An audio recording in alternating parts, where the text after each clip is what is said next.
কিরে হারামির বাচ্চা জারজ কোথাকার, আজকে টাকা কম দিছস কেন? খালিদের গলার গর্জন যেন পুরো ঘর কাঁপিয়ে দেয়। ওর হাতে একটা লাঠি, চোখ লাল হয়ে আছে রাগে।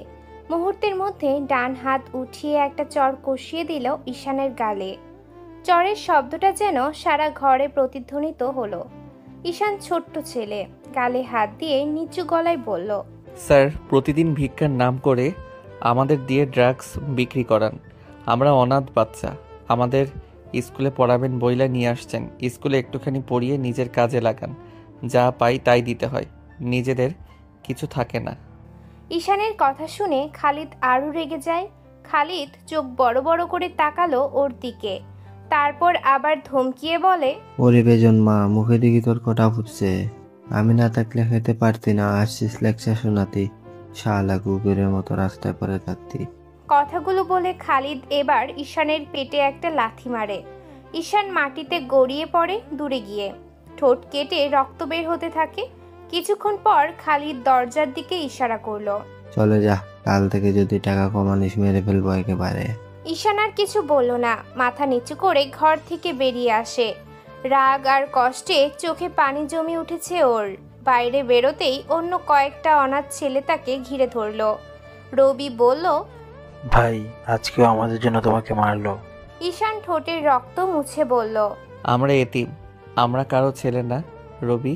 আমাদের কোনো বাবা মা নাই। এরা আমাদের মানুষ বানায় নাই, দাস বানাইছে। দুবেলা খাবারের নাম করে আমাদের দিয়ে খারাপ কাজ করায়। পড়াশোনা যদিও অল্প আকারে করায়, কিন্তু এরা আমাদের মানুষ মনে করে না। ছোট্ট ইমন কেঁদে বলল, আমি তো আর পারি না ভাই। প্রতিদিন এই ড্রাগসের প্যাকেট বয়ে বেড়াই। পুলিশ ধরলে আমাদের মারে, লোকজন ধরলে চোর বলে ফিটায়। আমরা কার কাছে যাব? ঈশান চারপাশে তাকালো। রাস্তায় লোকজন হাঁটছে, নিজেদের জীবন নিয়ে তারা ব্যস্ত, কিন্তু ওদের দিকে আরো চোখ নেই। সে দাঁতে দাঁত চেপে বলল, একদিন আসবে, আমরা কারো দয়া নিয়ে বাঁচব না। ওরা আমাদের মেরেছে, শোষণ করেছে, সব হিসাব বুঝে নেব। সময় আসুক, শুধু তোরা আমার সাথে থাকবি। ওরা সবাই ঈশানের সাথে থাকার প্রতিজ্ঞা করে। অপরদিকে খালিদ নামের এই লোকটা বাইরে থেকে বড় সমাজ সেবক। শহরের সবাই তাকে অনাথ বাচ্চাদের প্রাণকর্তা বলে ডাকে।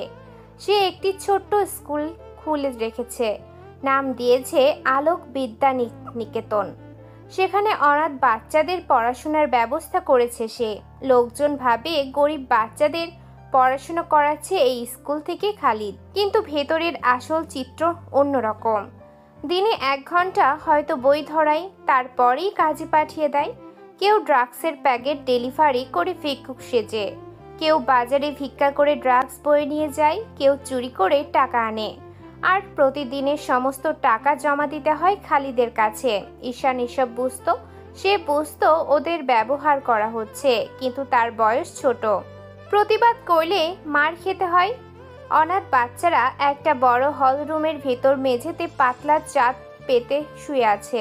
এটা খালিদের ছেলেদের হোস্টেল। সবাইকে দেখায় খালিদ অনাথ বাচ্চাদের থাকা, খাওয়া, পড়াশোনার ব্যবস্থা করে নিয়েছে। আলিশে মাথা রেখে ঈশান উপরের দিকে তাকিয়ে আছে। পাশ থেকে রবি বলল, ভাই, আমরা কি সারা জীবন এভাবে থাকবো? আমাদের কি কোনো স্বাধীনতা নেই? আমাদের না হয় কোনো পরিচয় নেই, তাই বলে কি আমরা মানুষ না? নিজেদের মতো করে তবে বাঁচতে পারবো, বলো না? ঈশান নিজের বালিশের উপরে 2 হাত দিয়ে মাথা ঠেকে শুয়ে আছে। সিলিং এর দিকে তাকিয়ে আছে। তার চোখে অদ্ভুত এক জেদ। সেই জেদ নিয়েই ঈশান বলল, না রবি, আমি কসম খাইলাম, একদিন আমরা নিজেরা নিজেদের মানুষ বানাবো। কেউ আমাদের কুকুরের মতো ব্যবহার করতে পারবে না। আমাদের সমাজে নিজেদের পরিচয় বোঝাতে হবে। ঘুমা এখন, কাল কি হবে তা ভেবে এখন সময় খারাপ করার কোনো মানে নেই। ঈশানের কথায় ওরা ঘুমিয়ে পড়ে। ঈশান এই ছেলেগুলোর ভেতরে সবচাইতে বড়। বাকিরা ঈশানের থেকে কিছুটা ছোট হলেও সবাই ঈশানকে মানে। পরের দিন দুপুরে খালিদ ঈশানকে ডেকে পাঠায়। ঈশান আসে খালিদের সামনে। টেবিলে এক গাদা টাকার স্তূপ সাজানো। খালিদ বলে, এই তোর হাতে যে কিভাবে টাকা দিলাম, এটা কাজ হবে। আজকে কোনো ভুল চলবে না। আর টাকা দিয়ে যা দিয়ে সেটা ঠিক করে নিয়ে আসবি। উল্টাপাল্টা কিছু করছিস, তোর কিন্তু জানে মেরে ফেলবো। ঈশান করে প্যাকেটটা তার স্কুল ব্যাগে ঢুকিয়ে নিল, কিন্তু তার চোখে ঘৃণা ভরা। সে কারোর অর্ডার মানতে চায় না। সে বের হয়, রাস্তার এক কোণে গিয়ে এসে দাঁড়ালো। সাথে ইমন, রবিও আছে। রবি জিজ্ঞেস করলো, ভাই আজকে কি করবা? কাস্টমারকে মাল বুঝিয়ে দিবা? না, আজকে আর দেবো না। আজকে ওইগুলো যাবে উপরে। সে ব্যাগটা কাঁধ থেকে নামালো। চেইন খুলে সে হঠাৎ প্যাকেটটা ছিঁড়ে রাস্তার পাশে নালায় ফেলে দিল। ড্রাগসের পুরো পানির সাথে মিশে যায়। ইমন ভয়ে কাঁপতে কাঁপতে বলল, ভাই, এই খবর যদি খালেদ জানে, মেরে ফেলবে তোমাকে। সাথে আমাদের যে কি হবে?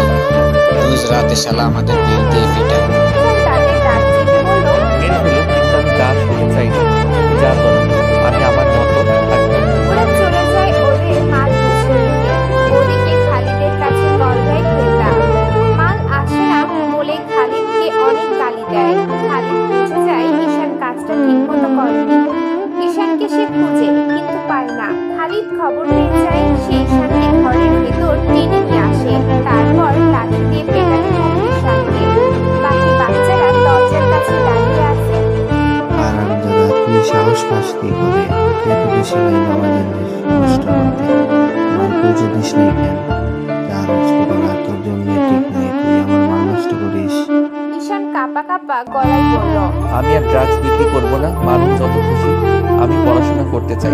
খালিদ ক্ষিপ্ত হয়ে ওঠে। মারতে মারতে শেষমেশ ক্লান্ত হয়ে যায়। তারপর দুটো ছেড়ে পড়ল। চল বের হয়ে যা শালা, কাল সকালে আবার টাকা না আনলে তোর লাশ রাস্তা থেকে কুকুর হবে, মনে রাখিস। ঈশানের পা ফেটে রক্ত বের হয়। সে চোখে পানি নিয়ে বাইরে বের হলো। রবি আর ইমন তাকিয়ে আছে তার দিকে। কিন্তু ঈশানের বুকের ভিতর অদ্ভুত আগুন জ্বলছে। সেদিন রাতে রেল লাইনের পাশে বসে ঈশান আকাশের দিকে তাকিয়ে চুপচাপ বলল, মা, তুমি কোথায় আছো জানি না, কিন্তু আমি কথা দিচ্ছি আমাকে কেউ কুকুর বলবে না। তোমাকে বা বাবাকে তো দেখিনি, কিন্তু আমি আমার পরিচয় নিয়ে বড় হতে চাই মা। আমাকে কেউ ভিখারি বলবে না। আমি একদিন এই শহরটা বদলে দেব। রবি, সুমন, ইমন ওর পাশে বসেছিল। ওরা কেউ কিছু বলল না, কিন্তু ওদের চোখে ভয় আর বিশ্বাস মিশেছিল। হয়তো তারাও স্বপ্ন দেখতে থাকে ঈশানের কথায়। এমপির রাজ্যের বিশাল বাড়ি, যাকে বলে ঢাকার অভিজাত এলাকার বিশাল এক প্রাসাদময় বাড়ি। রাত এখন বেশ গভীর হয়েছে, কিন্তু ভেতরে আলো জ্বলছে উজ্জ্বলভাবে। টেবিলে বসে আছেন এমপির রাকিব। লোকটা বয়সে 50-এর কাছাকাছি। গায়ের রং ফর্সা, মুখে সবসময় কড়া ভাবে দাড়ি মাথা রাখা। চোখ দুটো তীক্ষ্ণ স্বভাবের। সংসদ সদস্য হলেও তার আড়ালে রয়েছে এক ভয়ঙ্কর দুনিয়া, যার নাম ড্রাগস ব্যবসার সাম্রাজ্য। টেবিলের উপর রাখা সোনার তৈরি লাইটার দিয়ে সিগারেট জ্বালাচ্ছে রাকিব। সামনে বসে আছে তার বিশ্বস্ত দোসর খালিদ। রাকিব গম্ভীর গলায় বলে, খালিদ শোনো, আমাদের এবার মাল পৌঁছে দিতে হবে জায়গা মতো। বিদেশ থেকে মাল এসেছে অনেক কষ্টে। পুলিশ যেন কিছুই বুঝতে না পারে, বুঝছো? জি বস, চিন্তা করবেন না, এবার ধরা পড়বে না, কোনো কাজে আমি ভুল করি না, জানেন তো। শুধু ধরা পড়া না, এই চালানটা আমাদের সব থেকে বড়। এর ভেতরে কোটি কোটি টাকা আছে। যদি এটা ঠিকমতো পৌঁছায় তাহলে দক্ষিণ অঞ্চলের বাজার একেবারে আমাদের হাতে চলে আসবে। বস, আমি তো সেই পুরনো নিয়মেই কাজ করব। অনাথ শিশুদের দিয়ে মাল পাঠানো হবে, কেউ সন্দেহ করবে না, পুলিশরাও বুঝতে পারে না এভাবে মাল পাঠালে। আপনি খালি অনাথ স্কুল বা আশ্রমটাকে দেখাশুনে রাখবেন। পুলিশ একটু বেশি অ্যাক্টিভ হয়েছে ইদানিং। কাজে সাবধান থাকতে হবে। বুদ্ধিমান কিছু ছেলেকে কাজে লাগাও, বোকা ছেলেদের বাদ দাও, বুঝলে? তোমার উপর ভরসা আছে আমার। জি বস, আমার হাতে এমন 5জন ছেলে আছে। তাদের মধ্যে একজন একটু বড়, নাম ঈশান, খুব চালাক ছেলে। ওকে দিয়ে কাজ ঠিকঠাক হয়ে যাবে। সে একটু বেয়ারা, তবে আমি ঠিক করে ফেলবো। তাহলে কাজ হয়ে যাবে। সাবধানে কাজটা করবা। মনে রেখো, ভুল করলে তোমাদের আমি ছাড়বো না। খালিদের গায়ে শীতল ঘাম জমে যায়। বসের একটাই কথাই যথেষ্ট, ভুল মানে মৃত্যু। খালিদ কেবল ঈশানের কথা ভাবছে। ছেলেটা বুদ্ধিমান, তবে তাকে দিয়ে গোপনে কাজ করাতে হবে। পরদিন দুপুর সব ছেলেদের বড় হল রুমে ডেকেছে খালিদ। ঈশানকেও ডেকেছে। ঈশান, ইমন, রবি ওদেরকে রেখে বাকি সবাইকে রুম থেকে বের করে দেয়। ওদেরকে নিয়ে ছোট্ট ঘরে আছে সে। ছোট্ট ঘর, চারপাশে পুরনো আলমারি আর ভাঙা চেয়ার রাখা। খালিদ বসে আছে, সামনে দাঁড়িয়ে ঈশান। খালিদ ঈশানকে কড়া স্বরে বলল, শোন ঈশান, কাল রাতে বসের সাথে মিটিং হয়েছিল, একেবারে বড় ডিল আসছে, মালটা পৌঁছাতে হবে জায়গায়। তুই আর 4 জন যাবি, বুঝছিস? এবার যেন ভুল না হয়। যদি কাজ করতে পারিস তোকে এবার অনেক টাকা দেবো। আবার সেই মাল বহন করতে হবে? স্যার, আমরা কি কেবলই আপনার হাতিয়ার? পড়াশোনার নামে এখানে এনেছিলেন, এখন শুধু আমাদের দিয়ে এইসব কাজ করান? আমি পারবো না। মুখ সামলে কথা বল, মনে রাখিস আমার ছাড়া এখান থেকে তোর টাকার কোথাও জায়গা নেই। অনেক বেশি কথা শিখেছিস। বসের অর্ডার এটা, আমি না চাইলে তোকে গিয়ে একদিনও খাবার দিতে পারবো না? পারবো না। সুতরাং যা বলি সেটাই করবি। পুলিশ দেখে সাবধানে চলবি। ঈশান ভেতরে ভেতরে ক্ষেপে উঠলেও কিছু বলে না, মাথা নিচু করে দাঁড়িয়ে থাকে। খালিদ ভাবে ছেলেটা রাজি হয়েছে, কিন্তু ঈশান নিজের মনে স্থির করে ফেলে, যত কষ্টই হোক এবার আর আমি এই নোংরা কাজ করব না। ঈশান চলে আসে। পরদিন ভোর, শহরের নির্জন এক জায়গা। কয়েকটা ছোট্ট ব্যাগ হাতে তুলে দেওয়া হয় 5 জন অনাথ বাচ্চাকে। বাইরে থেকে দেখে মনে হয় স্কুল ব্যাগ, গায়ে ওদের স্কুল ড্রেসও পরা, কিন্তু ভেতরে ছোট্ট ছোট্ট প্যাকেটে ড্রাগস ভর্তি। ঈশান ব্যাগটা হাতে নেয়, কিন্তু তার বুক কাঁপতে থাকে। সে জানে এটা যদি পৌঁছে যায় অসংখ্য তরুণ নষ্ট হয়ে যাবে। মাদক মানেই মৃত্যু, ধ্বংস। পাশে দাঁড়িয়ে খালিদ কঠিন চোখে তাকিয়ে থাকে। সাবধানে যাবি, এক ফুটা ভুললে হলে তোর সবটাকে একবারে ধরে মেরে ফেলবো। খালিদ চলে যায় সেখান থেকে। ওরা সবাই হেঁটে বেরিয়ে যায়। ঈশান হাঁটতে হাঁটতে মনে মনে ভাবে, না, এবার আর আমি করব না। এই মাল আমি পৌঁছাবো না। গন্তব্যে যাওয়ার পথে ঈশান এক ফাঁকে সবাইকে অন্য রাস্তা ধরতে বলে। শোনো রবি, যদি আমরা এই মাল পৌঁছে দিই তবে আবারও খালিদ আমাদের ব্যবহার করবে। আমরা কখনো মুক্তি পাবো না, তাই আমি ভাবছি এই মাল ধ্বংস করে ফেলবো। পাগল হয়েছ নাকি ভাই? খালিদ জানলে মেরে ফেলবে আমাদের, তোমাকে মেরে ফেলবে। মরলেও মরবো, কিন্তু আর এই অন্যায় করব না। আমরা অনাথ বলে আমাদের দিয়ে যা ইচ্ছে করাবে। ঈশানের কথায় কেউ সাহস করে না, কিন্তু ঈশান নিজের সিদ্ধান্তে অটল থাকে। কাছেই একটা ড্রেনের ভিতর সব প্যাকেট ছুঁড়ে ফেলে দেয়। ব্যাগ ফাঁকা হয়ে যায়। ওর দেখা দেখিতে রবি, ইমন এসেও একই কাজ করে। ওরা জানে কি হতে পারে, তবুও ওরা এই কাজ করে। পাখিদের চোখ কপালে উঠে গেছে, কিন্তু ঈশানের চোখে আছে এক অদ্ভুত ধীরতা। সন্ধ্যা নামতেই সবাই ফিরে আসে আশ্রমে। খালিদ তখন অপেক্ষা করছে রাহিজের কল। খালিদ, মাল পৌঁছাইছে তো? হ্যাঁ, আমি তো পাঠিয়ে দিয়েছি, এতক্ষণ তো পৌঁছে যাবার কথা। কিন্তু মাল যায়নি। আমি আসতেছি আশ্রমে। তুমি কথার খেলাফ করলে। খালিদের মাথায় যেন রক্ত উঠে যায়। সে ঈশানের খোঁজে বের করে, হাতে ওর বেল্ট। ঈশান, মাল পৌঁছে দিসনি কেন? কোথায় ব্যাগ রেখেছিস? ঈশান চুপচাপ দাঁড়িয়ে থাকে। খালিদ বুঝে যায় সে কাজটা ঠিকভাবে করেনি। খালিদ আবার রেগে বলে, তুই তাহলে আবার একই কাজ করছিস? হ্যাঁ, আমি সব নষ্ট করে দিয়েছি। কি, তোর এত বড় সাহস? আমার মাল নষ্ট করার সাহস দেখালি? জানিস এটা কিসের মাল ছিল? লাখ লাখ টাকার জিনিস নষ্ট করেছিস তুই। তোকে আজ মেরে ফেলবো। কথাটা বলেই খালিদ ঈশানকে মারে বেল্ট দিয়ে। ঈশানের পিঠ ফেটে রক্ত বের হতে শুরু করে। টাকার মাল না স্যার, মানুষ মারার বিষ। আমি আর ওটা বই নিয়ে যাব না। এক মুহূর্তের জন্য পুরো ঘর নিস্তব্ধ হয়ে যায়। অন্য বাচ্চারা ভয়ে কাঁপতে থাকে। খালিদের চোখ রক্তবর্ণ। সে চিৎকার করে ওঠে, তোর মতো জারজকে আমি আর মেরে ফেলবো। পাখিগুলোর ডাক, এই জারজগুলোকে শিক্ষা দিতে হবে। খালিদের কয়েকজন লোকেরা ইমন আর রবিকে টেনে নিয়ে আসে। ওদের 3 জনকে এক লাইনে দাঁড় করিয়ে দেয়া হয়। বাতাসে ভয় ছড়িয়ে পড়ে। রবি কাঁপতে থাকে।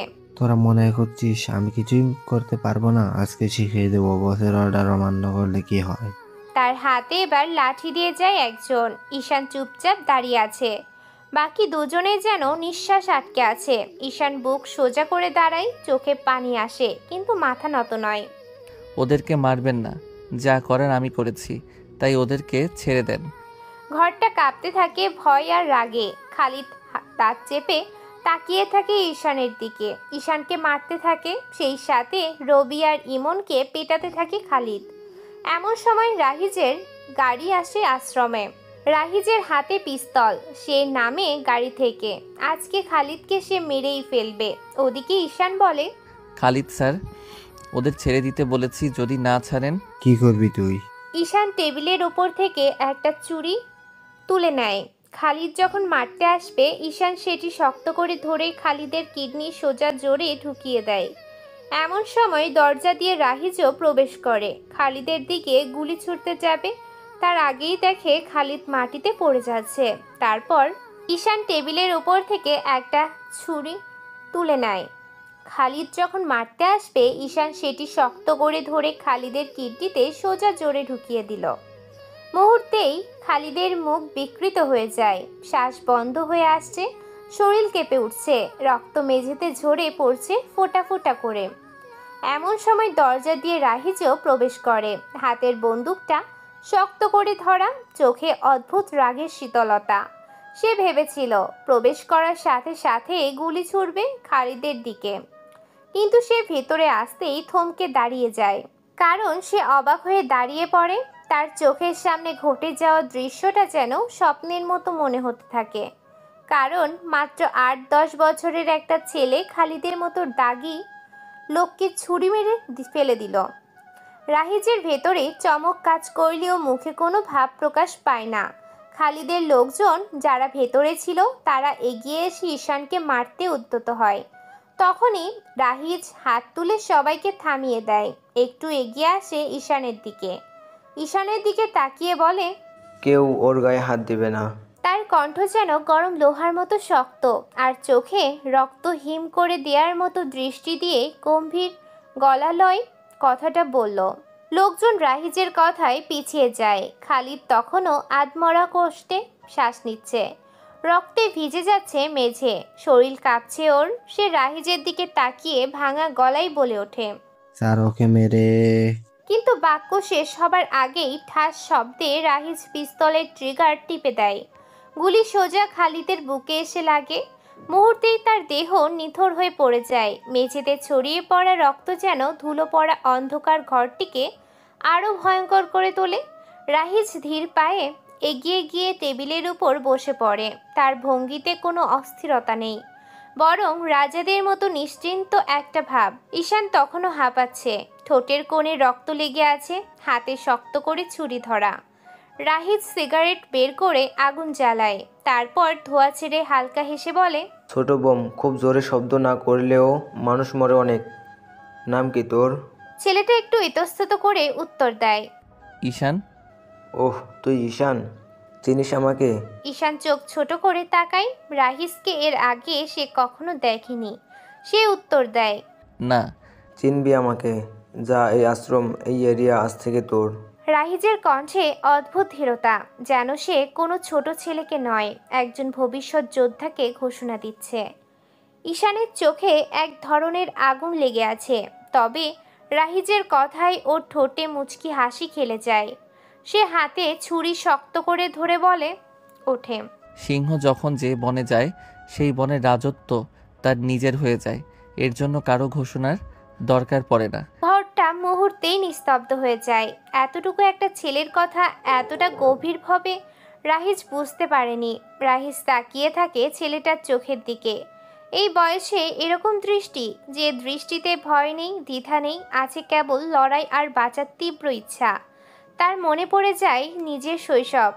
রাহিজও তো ছোট্ট বয়সে বন্দুক হাতে নিয়েছিল, তখন কেউ ওকে সুযোগ দেয়নি, বরং প্রতিটা পদক্ষেপে রক্ত আর বিশ্বাসঘাতকতা সামলাতে হয়েছে। সে হঠাৎ হাসতে শুরু করে, সেই হাসি যেন ঠান্ডা ধীর একটা বিভৎস ভয়ের হাসি। সে বলে, ভালো বলেছিস, তবে সিংহ হতে হলে শিকারীর চোখ থাকতে হয়। তোর চোখে সেটা দেখছি আমি। তুই হতে পারবি রাজা। লোকজন অবাক হয়ে একে অপরের দিকে তাকায়। এত বড় খেলোয়াড় রাহিজ, যে এক ডাকে এলাকার 10টা গ্যাং থমকে যায়, সে একটা বাচ্চার প্রশংসা করছে। ঈশান কোনো উত্তর দেয় না, শুধু ছুরির ধারটা কাপড়ে মুছড়ে থাকে। তার ভেতরে তখনও রক্ত গরম। খালিদের শরীরটা পড়ে আছে মাটিতে, কিন্তু ছেলেটার মন এখনো খুনের অভিঘাতে থমকে নেই, বরং যেন শক্ত হয়েছে। রাহিজ সিগারেটের ছাই ফেলে বলে, খালিদকে আমার পছন্দ ছিল না, দিনকে দিন টাকা বেশি চাচ্ছিল, সুযোগ খুঁজছিলাম সরানোর জন্য। তুই সেই কাজটা করে ফেলেছিস। এখন শোন, এই জায়গা আজ থেকে আমার অধীনে তোর। আমি দেখব কে তোরে ছুঁতে পারে। তোর যেটা ইচ্ছা কর। ঈশান মাথা নাড়ে না, সে শুধু বলে, আমি কাউকে ভয় করি না, আমি কারো পরোয়া করি না। ভয় কেউ কারো করা লাগে না, তৈরি হয়ে যায়। তবে বুঝতে হয় কাকে ব্যবহার করতে হবে। রাহিজের গলা যেন শিক্ষকের মতো, কিন্তু প্রতিটা শব্দে হুমকি লুকিয়ে আছে। বাকিরা যেন বোকার মতো তাকিয়ে আছে ওদের দিকে। ঈশান যেন কোনো শিক্ষিত ছেলে। দুজনে বেশ কথা বলছে। বাইরে তখন রাতের অন্ধকার গভীর হয়েছে, বাতাসে বারুদ আর রক্তের গন্ধ লেগে আছে। আশ্রমের পুরনো ভবনটা নীরব, মাঝে মাঝে কেবল কুকুরের ডাক ভেসে আসছে। চারদিকে খালিদের লোকজন দাঁড়িয়ে, কিন্তু কেউ এগিয়ে আসার সাহস করছে না ঈশানের দিকে। রাহিজ উঠে দাঁড়ায়, বন্দুক কোমরে গুজে রাখে। ঈশানের কাঁধে হাত রাখে সে। খালিদের থেকে পিস্তলটা নিয়ে ঈশানের সামনে রাখে, তারপর বলে, তুই আমার সাথে চল, তোরে একটা রাস্তা দেখাবো। ঈশান তাকিয়ে থাকে তার দিকে। সে জানে না এই মানুষটা বন্ধু নাকি নতুন ফাঁদ। তবে একটা ব্যাপার পরিষ্কার, রাহিজ তাকে চিনে ফেলেছে, আর তাকে অস্বীকার করার উপায় নেই। ছোট্ট বয়স থেকেই ঈশানের জীবন কেটে গেছে ভয় আর ক্ষুধার মধ্যে। বাবাকে চিনে না, মায়ের মুখও অস্পষ্ট মনে আছে। রাস্তায় মানুষ মার খেতে দেখেছে, রক্তে ফেসে যাওয়া দেহ দেখেছে, কিন্তু কখনো এত কাছ থেকে কাউকে শেষ করেনি। আজ খালিদকে মারার পর সে বুঝেছে ভয় আসলে মানুষের ভিতরে দুর্বলতা। সে ভাবে, আমি যদি ভয় পাইতাম আজ আমি মরে যেতাম, কিন্তু ভয় না পেয়ে আঘাত করেছি, তাই বেঁচে আছি। এই ভাবনা তার ভেতরে অদ্ভুত শক্তি জাগায়। আর রাহিজ জানে শহরের রাজনীতি আর তার আন্ডারওয়ার্ল্ডের নতুন রক্ত দরকার। পুরনো লোকেরা শুধু টাকা আর ক্ষমতার পেছনে ছুটছে, কিন্তু সাহস নেই। অথচ সামনে দাঁড়িয়ে থাকা এই ছোট ছেলেটার ভেতরে সে দেখছে আগুন। সে ভাবে, এটা যদি আমার হাতে গড়ে ওঠে একদিন রাজত্ব করবে। হঠাৎ বাইরে থেকে সাইরেনের শব্দ শোনা যায়। পুলিশ হয়তো খবর পেয়ে গেছে। সবাই অস্থির হয়ে ওঠে, কিন্তু রাহিজ কোনো ভয় দেখায় না। রাহিজ বলে, সবাই শান্ত থাকো, খলিদের লাশ লুকিয়ে ফেলো। আর শোনো, আজ থেকে ঈশান আমার ছায়ার নিচে। লোকেরা কাজ শুরু করে। রক্ত পরিষ্কার হচ্ছে, লাশ গায়েব করা হচ্ছে, অথচ ঈশান নিশ্চুপ দাঁড়িয়ে থাকে। তার চোখ এখনো আগুনের মতো জ্বলছে। রাহিজ কাছে এসে ফিস ফিস করে বলে, সিংহের বনে শুরু আজ থেকে।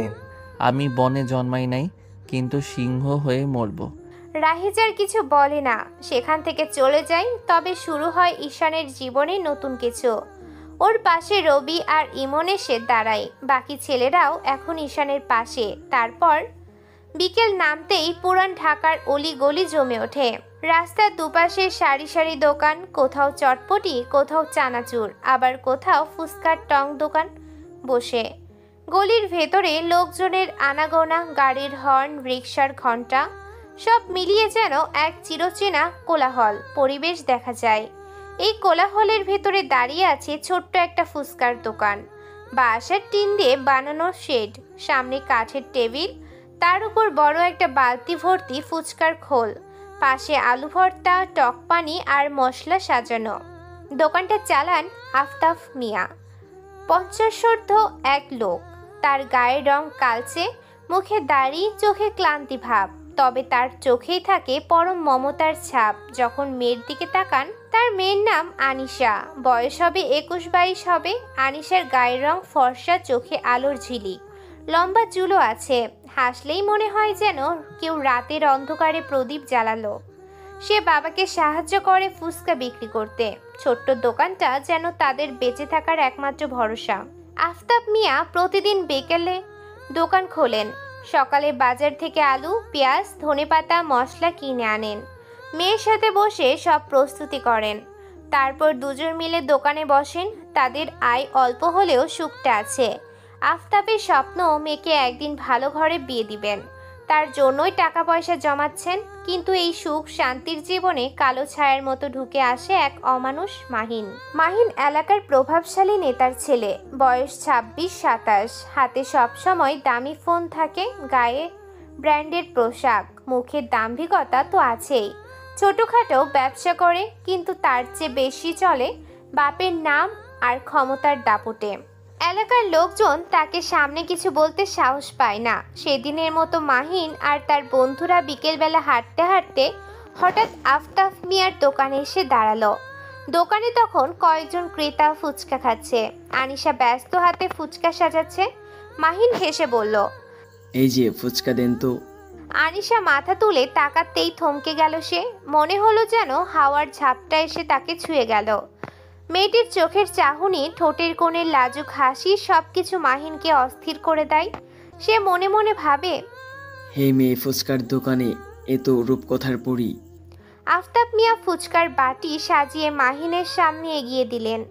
মাহিন ফুচকা খেতে খেতে আনিশার দিকে তাকিয়ে জিজ্ঞেস করে, তুমি কে? আনিশা কিছু বলতে যাচ্ছিল, কিন্তু তার আগে আফতাব বললেন, স্যার, ও আমার মেয়ে। মাহিন এক চোখে তাকালো আনিশার দিকে। তোমার মেয়েটা তো সেই সুন্দর, ফুচকার দোকানে বসিয়ে রাখছো কেন? চাইলে আমার কাছে পাঠাই দিতে পারো, অনেক টাকা দেব। মাহিনের কথা শুনে আফতাব মিয়ার মুখ ফ্যাকাশে হয়ে যায়। চারপাশের ক্রেতারা চুপ করে গেল, কিন্তু কেউ কিছু বলল না, শুধু ফ্যাল ফ্যাল করে তাকাতে থাকে। আফতাব কষ্ট ভরা গলায় বললেন, স্যার, আমার একমাত্র মেয়ে, বিয়ের জন্য টাকা জমাচ্ছি। এমন কথা বললেন না, মেয়েটা অনেক ভালো। এমন কথা শুনে মাহিন ঠোঁট বাঁকিয়ে হেসে বলল, বিয়ের দরকার কি? আমি তো আছি। এমন মেয়ে বিয়ে দিয়ে খাঁচায় বন্দি করতে হয় না। কথাটা এতই বাজে শোনায় যে চারপাশে সবাই চমকে উঠল। আনিশার চোখে অশ্রু ভেজে ওঠে। মাহিনের পাশে দাঁড়ানো ওর বন্ধু তাজিম বলে, মাহিন, এমন মেয়ে কাছে পেলে আর ছাড়বো না। এত কথা কেন বলছে? ফুচকাওয়ালার মেয়ে, চল উঠিয়ে নিয়ে যাই। তা ঠিক কি মামা, তোমার মেয়ের উঠিয়ে নিয়ে যাব? এত সুন্দর গরম একটা ফুলকে বাইরে রেখে দিছো, উফ, দেখলেই তো পাগল হয়ে যেতে মন চাই। সবাই একসাথে হাসতে থাকে। আনিশা কিছু বলে না, সে মাথা নিচু করে দ্রুত ফুচকা সাজাতে লাগলো, যেন কিছু শুনতেই পায়নি, কিন্তু বুকের ভিতর আগুন জ্বলতে থাকে ওর। তাজিম বলে, চল এখনই তুলে নিয়ে যাই। মেয়েটাকে এইভাবে বাইরে থাকতে দেখলে আমার কষ্ট হচ্ছে। কিছুদিন মজা করে তারপর আবার ফিরিয়ে দিব। কি বলিস চাচা? তখন বিয়ে দিও তোমার মেয়েকে। ওরা একটু এগিয়ে আসে। এমন সময় দুটো বাইক এসে থামে কিছুটা দূরে। বাইক থেমে নামে ঈশান, রবি আর ইমন। রবি আর ইমন ফুচকার দোকানের দিকে হেঁটে আসে। তখনই শাহিদ বলে, ওই থাম, ঈশান ভাইয়ের লোকেরা এখানে, কোনো ঝামেলা করিস না, ঈশান ভাই কিন্তু মেরে ফেলছে। কথাটা আনিশার কানে আসে। কে এই ঈশান? সে ফুচকার ডিব্বা একটু সরিয়ে দূরে তাকায়। চোখে চশমা পরে ওদের দোকানের একটা টুলে এসে দূরে বসে আছে। ফোন চাপছে সে, হাতে সিগারেট, চেহারাটা বড্ড মায়াবী। আনিশা হঠাৎ মুচকি হাসলো। সে বুঝতে পারে না ছেলেটা কে, আর কেনই বা তাকে ওরা ভয় পেল। কি ব্যাপার মহিন, এখানে কি করো? কিছু না ভাই, ফুচকা খেতে এসছি। আচ্ছা ঠিক আছে ভাই, যাই এখন। মাহিন চলে আসে কিছু দূরে। শাহিন আর তাজিম মাহিনের পাশে দাঁড়ানো। তাজিম বলে, মাহিন, তোর বাবার ক্ষমতা থাকা সত্ত্বেও তুই কেন ঈশানকে ভয় পাস? শালার জন্য আজকে মেয়েটাকে কিছু করতে পারলাম না, সমস্যা কি বলতো? এই পাগল হয়েছিস? ঈশানকে চিনিস না? ঈশান নিজের গ্যাং চালায়, কোনো ভুল কাজ করে না, পুলিশ অব্দি তাকে মেনে চলে। এলাকার সবাই ঈশানকে ফেরেশতা মানে। বাবার পরিচিত বলে কিছু বলতে পারি না, কিন্তু ও যদি আমার কাজে সবসময় বাড়াবাড়ি করে তাইলে আমি কিন্তু ওকে মেরে ফেলবো। এই তো হিরোর মতো কথা, তুই পারবি। সেদিনও ঝামেলা করলো, কত সুন্দর রেস্টুরেন্ট থেকে টাকা নিয়েছিলাম। আচ্ছা এখন বাদ দে, এই ফুচকাওয়ালা মেয়েকে দিকে নজর রাখ, সুযোগ বুঝে শালিকে তুলে নিয়ে হবে। ওরা তিনজন চলে যায়। রবি আর ইমন ফুচকা খাচ্ছে। আফতাব ওদের দুজনকে চেনে। ওদের কারণেই ভালো মতোই বিজনেস করতে পারছে আফতাব। আনিশা বলে, মা, ওদেরকে ফুচকা দে। আচ্ছা। আনিশা ফুচকা বানায়। সামনে একটা অনাথ আশ্রম। ঈশান এখানে এসে বসে ওঠার জন্য। মনে পড়ে এখান থেকে প্রায় 15 বছর আগের কথা, যেখানে সে প্রথম খুন করেছিল এই আশ্রমের প্রথম মালিক খালিদকে। তারপর থেকে অনাথ আশ্রমের ছেলেকে নিয়ে গড়ে তুলেছে নিজস্ব গ্যাং। আজকের এই দিনে ঈশান গ্যাং বানিয়েছিল, তাই এসেছে এখানে। আগের মতো নেই চারপাশ। এখন আশ্রমের রাস্তার পাশে ফুচকার দোকানও বসে। হঠাৎ কতগুলো ছেলে আর মেয়েরা বের হয়। ঈশান এখন আশ্রম চালায়। ঈশান দেখতে পায় ছেলে মেয়েগুলো দৌড়ে ফুচকার দোকানে যাচ্ছে, আর দোকান থেকে একটা খুবই সুন্দরী মেয়ে বের হয়ে আসে। মেয়েটা সবার সাথে হেসে হেসে গল্প করে। আনিশা মেয়েটা সবাইকে ফুচকা খাওয়াতে থাকে, সবার সাথে গল্প করছে। ঈশান এটা দেখে উঠে দাঁড়ায়। সে প্রথম কাউকে দেখছে যে অনাথ বাচ্চাদের সাথে মিশে কত সুন্দর খেলা করছে। ফ্রিতে ফুচকা খাওয়ায় আনিশা।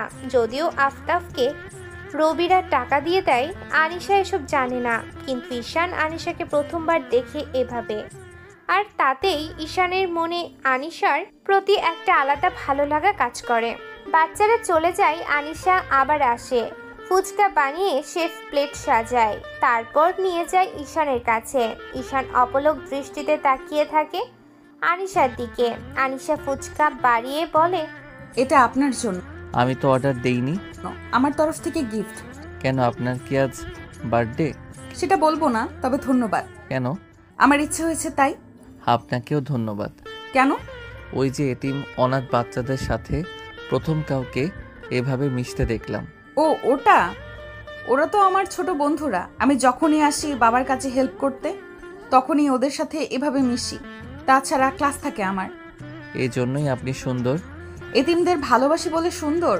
আর কোনো সৌন্দর্যতা দেখলেন না? হুম। গাধা। আনিশা চলে যায় ঈশানের হাতে ফুচকা ধরিয়ে দিয়ে। ঈশান লজ্জা মাখা চাহনি দিয়ে তাকিয়ে থাকে।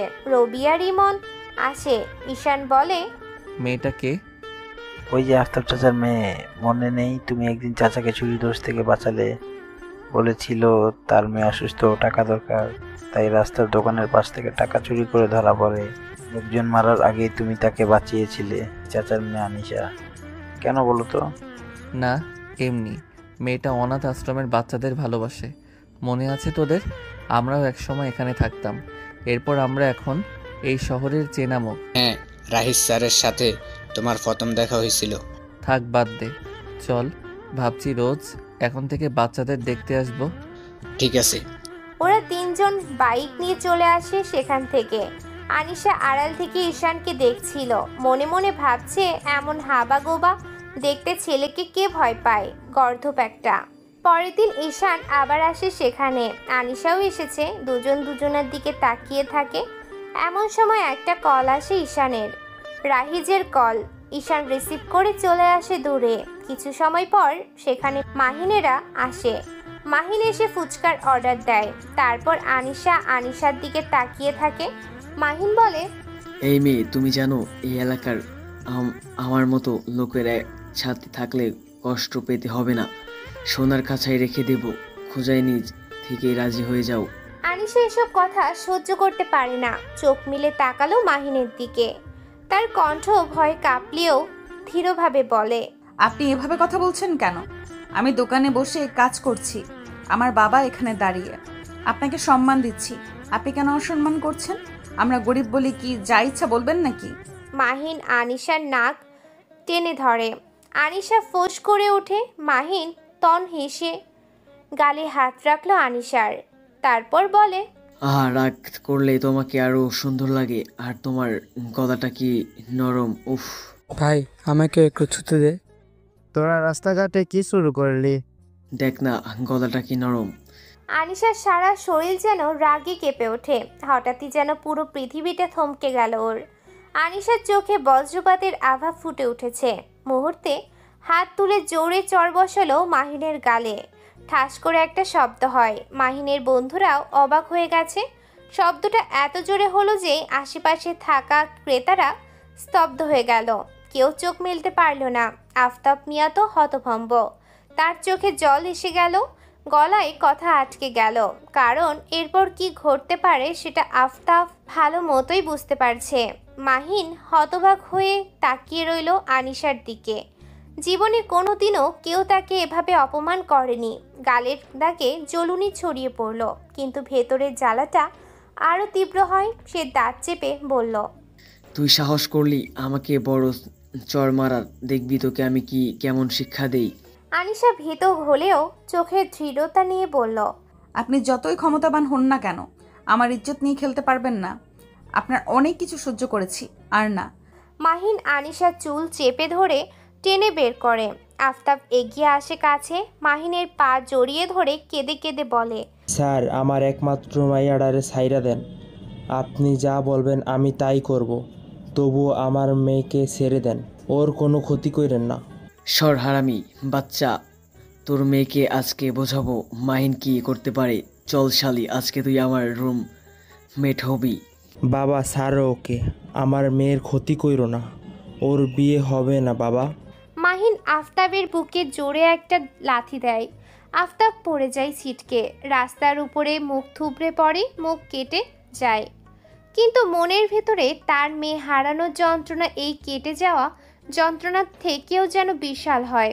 রাস্তার মোড়ে ভিড় জমতে শুরু করেছে, সন্ধ্যা নামছে ধীরে ধীরে। আর আফতাব মিয়া মুখ থুবড়ে পড়ে আছে মাটিতে, মুখ থেকে রক্ত ঝরছে, চোখ ভিজে উঠেছে, শুধু নিজের মেয়েকে নিয়ে চিন্তা করে। আনিশা তখন কাঁদতে কাঁদতে বাবার দিকে তাকিয়ে বলল, আমার বাবাকে মারবেন না, আমি যাব। দয়া করে আমার বাবাকে ছেড়ে দেন, আমার বাবাকে মারবেন না আপনারা। মাহিন হেসে ওঠে, তার ঠোঁটের কোণে এক অদ্ভুত বিকৃতি হাসি, যেন সে এটাই চেয়েছিল।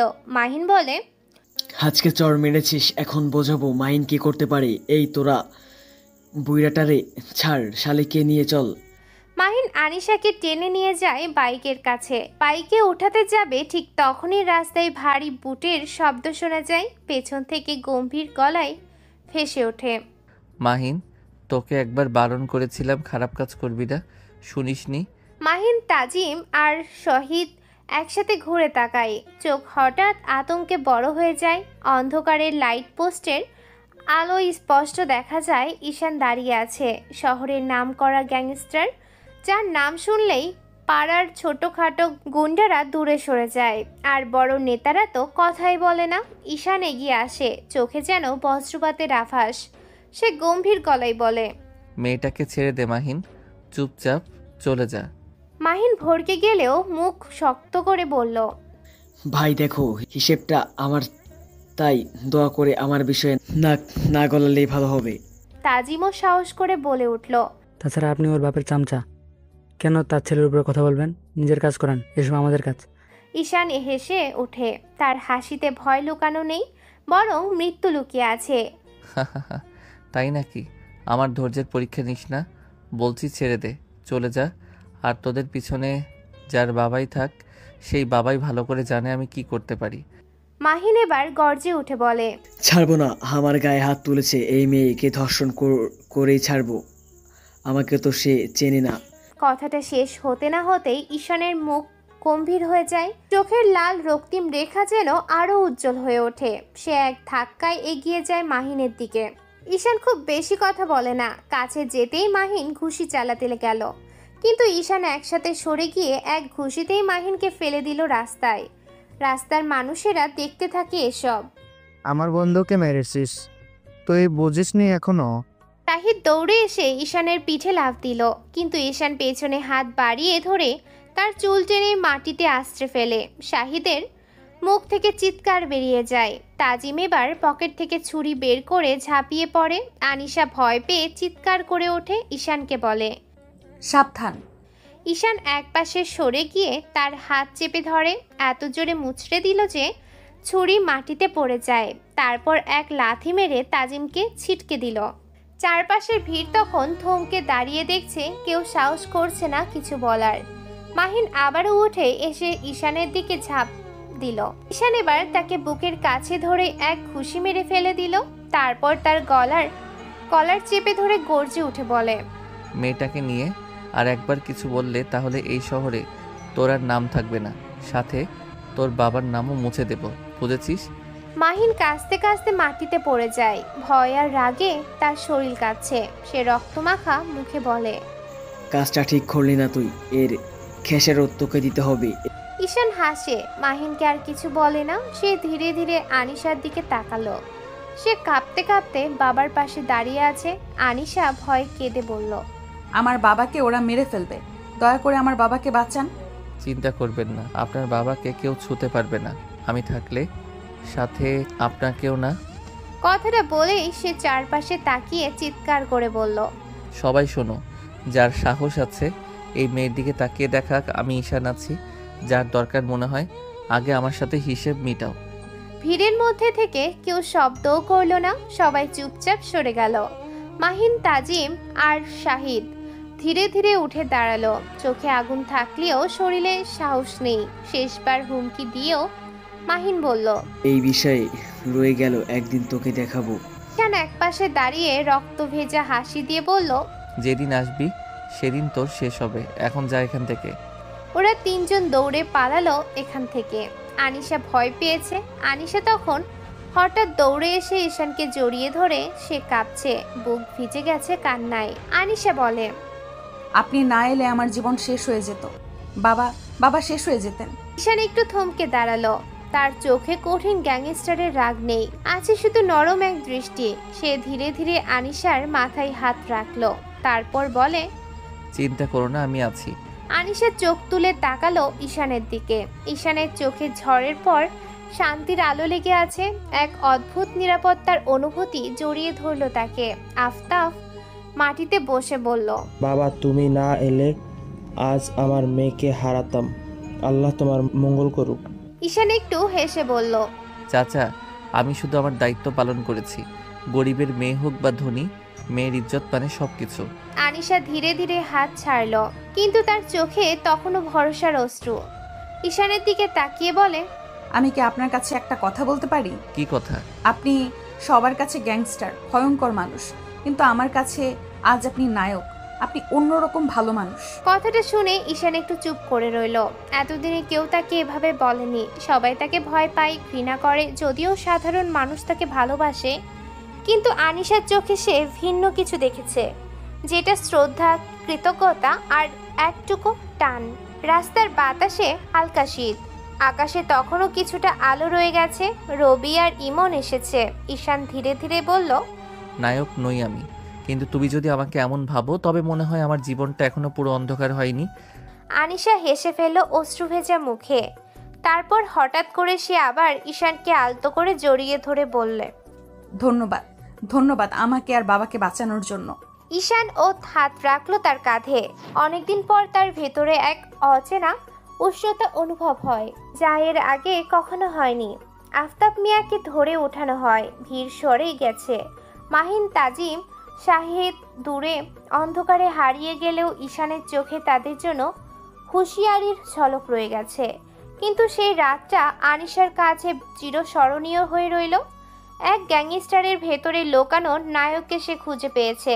আর ঈশানের জন্য যে মানুষটাকে সারা বছর ভয় পায়, সেই মানুষের কঠিন বুকেও প্রথমবার কারো অশ্রু ভিজে উঠেছে। কাশেম নামটা শহরের ব্যবসায়িক জগতে এক আলাদা ওজন রাখে। সামনের দিকে তার একের পর এক ব্যবসা। তার textile, import, export, construction company. সংবাদপত্রে প্রতিদিন ছবি ছাপা হয়। কোথাও মন্ত্রীদের সাথে হাসি মুখে হাত মেলাচ্ছেন, কোথাও বিদেশি কোম্পানির সাথে সই করেছেন কোটি টাকার চুক্তি। কিন্তু শহরের অন্ধকার গলিতে যারা একটু জানে তারা বোঝে, কাশিমের আসল ব্যবসা সামনের দোকানদারি নয়। তার আসল রাজত্ব লুকিয়ে আছে টেবিলের নিচে। অস্ত্র, মাদক, মানুষের দেহ, ব্যবসা সবকিছুর সাথে যুক্ত সে। সবচাইতে বেশি লাভ হয় বিদেশি মেয়েদের এনে সাপ্লাই দেওয়ায়। রাতের ক্লাবগুলোতে, ভিআইপি হোটেলের স্যুটে ধনীদের নোংরা চাহিদার বাজারে কাশিমি রাজা। এইবার তার সবচেয়ে বড় চালান আসতে চলেছে। মালয়েশিয়ার থেকে আসছে এক কন্টেইনার ভর্তি মেয়ে, 30 জন বিদেশি তরুণী। তারা অতি সুন্দরী, টলমলে চোখ, ভেতর সমস্ত মুখ। কাগজে কলমে কন্টেইনারে আছে ইলেকট্রনিক যন্ত্রাংশ। কিন্তু সমস্যা হলো, এইবার পুলিশ আগে থেকে খবর পেয়েছে। বন্দর ঘিরে রেখেছে গোপনে, যা কাশেমের কাছেও খবর পৌঁছে গেছে। সন্ধ্যা নেমেছে। শহরের আকাশে তখনও সূর্যাস্তের লালচে আলো। রাজধানীর অভিজাত এলাকায় রাহিজের বিশাল বাংলো, 3 তলা বাড়ি, চারপাশে অস্ত্রধারী পাহারা। রাহিজ এখন দলের সভাপতির সাথে এমপিও, ক্ষমতার চূড়ায় বসে আছে। ব্যবসায়ী, নেতা, মন্ত্রী সবাই তার দোরগোড়ায় মাথা নত করে। ড্রয়িং রুমের আলো ঝলমলে ঝাড় বাতির নিচে রাহিজ বসে আছেন। টেবিলে আছে দামি হুইস্কির গ্লাস, হাতে এক সিগারেট। তার সামনে বসা কাশেম, কপালে ঘাম, চোখে চিন্তার ছাপ। কাশেম টেবিলের উপরে একটা ব্রিফকেস রাখলো। ঠক করে শব্দ হলো। ব্রিফকেস ভরে আছে টাকার বান্ডিল। রাইস ভাই, এখানে 2 কোটি টাকা আছে। আমার কন্টেনারের ট্রাক যেভাবে হোক বন্দর থেকে গোডাউনে আনতে হবে। আপনি ছাড়া আর কেউ এটা করতে পারবে না। রাহিজ সিগারেট হতে ধোয়ার রিং ছেড়ে হেসে বলল, বাহ, একেবারে 2 কোটি। তবে এত টাকা খরচ করার মতো কন্টেনারে কি আছে?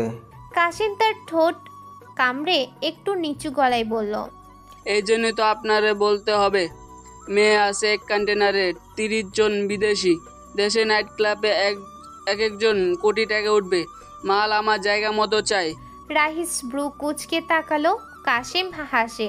ড্রিঙ্ক কষে চুমুক দিল সে। রাহিজ বলে, খুবই রিস্কি কাজ কাশেম। পুলিশ তো আগে থেকেই খুঁজে আছে। ধরা পড়লে শুধু ব্যবসা নয়, তোমার সালা যাবে সব। কাশিম গিলে ফেললো লালা। ভয় নিয়ে সে বলল, এই জন্যই তো আপনার কাছে এসেছি ভাই। আপনি হলে সব পারবেন, প্লিজ কিছু করুন। রাহিজ সিগারেটের ছাই ফেলে দিয়ে ধীরে ধীরে বলল, একজন আছে যাকে দেখলে পুলিশ কেন মন্ত্রীও চোখ বন্ধ করবে। সে যদি কন্টেনার আনতে যায় কেউ বাধা দিবে না, কিন্তু একটা সমস্যা, সে যদি জানে ভেতরে কি আছে তবে তোমার সব শেষ। সে খারাপ কাজ করতে চায় না। কে সে? রাহিজ হেসে নাম উচ্চারণ করলো, ঈশান। শব্দটা কাশেমের কানে ঢুকতেই শরীরে কাঁপন চলে আসে। কাশেম যত শক্তিশালী হোক না কেন, শহরে একটা নাম আছে যা শুনলেই সবাই থেমে যায়, আর সেই নামটা হলো ঈশান। ঈশানকে সবাই গ্যাংস্টার বলে, কিন্তু তার অবস্থান কেবল গুন্ডাদের জগতে সীমাবদ্ধ নয়। পুলিশও তাকে ভয় করে, মন্ত্রীরাও তার সাথে সরাসরি বিরোধ করে না, কারণ তার হাতে আছে ভয়ের চাবি। তার নিজের সেনা, তার প্রভাব আর তার নির্মমতা সবার থেকে আলাদা। কাশেম তোতলাতে বলল, ভাই, সে যদি জানে ভিতরে মেয়ে আছে তাহলে তো শেষ। সে তো কারো অন্যায় সইতে পারে না। সেটাই, তাই তোমাকে সাবধান করছি। আমি চাইলেও এখন ফোন দিয়ে ওকে ডাকতে পারি, কিন্তু তুমি কি রাজি? রাজি। শুধু বলবেন ভিতরে ইলেকট্রনিক্স মাল আছে। বেশ। কাশেম মুখ শুকিয়ে ফেলল, চোখে ভয়ের ছাপ। ঠিক তখনই দরজাটা ধাক্কা খেয়ে খুলে গেল। ভেতরে ঢুকলো মাহিন, রাহিজের ছেলে। সাধারণত সে বাবার ড্রয়িং রুমে প্রবেশ করে হাসি ঠাট্টায়, কিন্তু আজ তার মুখে হাসি নেই। শরীরে আঘাতের দাগ, জামা ছেঁড়া, ঠোঁট কাটা, ঠোঁট ফাটা, হাঁটতে কষ্ট হচ্ছে। রাহিজ চমকে ওঠে, দাঁড়িয়ে বলে, কি হয়েছে তোর? কারা এই অবস্থা করলো? কাশেমও অবাক হয়ে তাকালো। শহরের নামকরা গুন্ডাদের একজন। মাহিন আজ এভাবে জখম হয়ে ফিরেছে। মাহিন দম নিতে নিতে বলল, ঈশান করছে। এই অবস্থায় ওকে আমি কুকুরের মতো রাস্তায় ফেলে মারবো। নামটা বলতেই ঘর নিস্তব্ধ হয়ে যায়। কাশেমের বুকের ভেতরটা হিম হয়ে গেছে। রাহিজ অবিশ্বাসে তাকিয়ে বলল, ঈশান? কেন? রাহিজ জানে ঈশান কখনো অকারণে কারো গায়ে হাত তুলবে না। মাহিন দাঁতে দাঁত চেপে বলল, একটা মেয়ের জন্য বস্তির এক মেয়েকে নিয়ে ঝামেলা হয়েছিল। আমি আর আমার বন্ধুরা ওকে নিতে গিয়েছিলাম, কিন্তু ঈশান এসে বাবাকে একা আমাদের 3 জনকে শেষ করে দিয়েছে। তোমার মনে হয় কাজটা করে সে আমার গায়ে হাত তুলেছে? আমি ওকে না মারা অবধি শান্তি পাবো না। আমার শরীর যত লাথি আর ঘুষি মেরেছে আমি সব কয়টা ওকে ফেরত দেব। মাহিনের চোখে প্রতিশোধের আগুন। কাশেম থমকে গেল। সে বুঝলো তার সবচেয়ে ভয়টা সত্যি সত্যি হতে চলেছে। যদি রাহিজ এখনই ঈশানকে সামনে আনে, তাহলে কন্টেইনার তো দূরের কথা, কাশেমের সব গোপন অন্ধকার ফাঁস হয়ে যাবে। রাহিজ কিছুক্ষণ চুপচাপ রইল, তারপর ধীরে ধীরে সিগারেট নিভিয়ে বলল, ঈশান সত্যি তোমাকে মেরেছে? বাবা, আমি কসম কাটছি, আমি ঈশানকে শেষ না করা অবধি শান্তি পাবো না। আচ্ছা, আমি দেখছি, ভিতরে যাও তুমি। এমন সময় ঈশান ভিতরে আসে। ঈশানকে দেখে মাহিন রাগে গজগজ করে ভিতরে চলে যায়। তারপর ঈশান এসে বসে চুপচাপ রাহিজের সামনে। টেবিলে দেখতে পাই টাকার ব্রিফকেট পড়ে আছে। ঈশান সেদিকে না তাকিয়ে সিগারেটের প্যাকেটে হাত তুলে নেয়। তারপর সিগারেটে আগুন জ্বালিয়ে বলে, সিংহ যখন মনে রাজা হয় তখন দূর থেকে বুড়ো বাঘ আর নেংড়েরা গর্জন করে ক্ষমতা নিতে চায়, কিন্তু কেউ সাহস করে সিংহের কাছে আসে না। আপনার ছেলেকে সাবধান করবেন। ঈশান, তোমার নিশ্চয়ই মনে আসছে তুমি যেদিন খলিদকে মেরে ফেলেছিলে, পুলিশকে যদি সব আমি বলে তোমাকে জেলে পড়ে দিত, কিন্তু তোমাকে আমি আমার কাছে রেখেছিলাম। তুমি আমার ছেলেকে মারলে। আমার কাছে যা ভালো লাগে না তাই যদি হয় তবে মন্ত্রীর ছেলেকে নয়, মন্ত্রীকেও সরিয়ে দেব। আচ্ছা বাদ দাও, একটা কাজ আছে। কি কাজ? বন্দর থেকে কন্টেনার ট্রাক আনতে হবে, কাশেমের গোডাউনে পৌঁছায় দিতে হবে। কন্টেনারে কি আছে? কাশিম ঢোক গেল, রাহিজের দিকে তাকিয়ে আছে। রাহিজ সিগারেট হাতে নিয়ে বলে, ইলেকট্রনিক্স মালামাল একটু পাচার টাইপে করে আনতে হবে, তাই পুলিশ থাকতে পারে। তুমি কাজটা করে দিও, যা টাকা লাগে নিয়ে যাও এখান থেকে। আচ্ছা, কাজ হয়ে যাবে। ঈশান কথাটা বলে সেখান থেকে চলে যায়।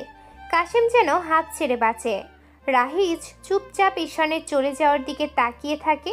ঈশান চলে যেতেই কাশিম আস্তে আস্তে বলল, ভাই তাহলে তো আপনার জন্য এটা সুযোগ।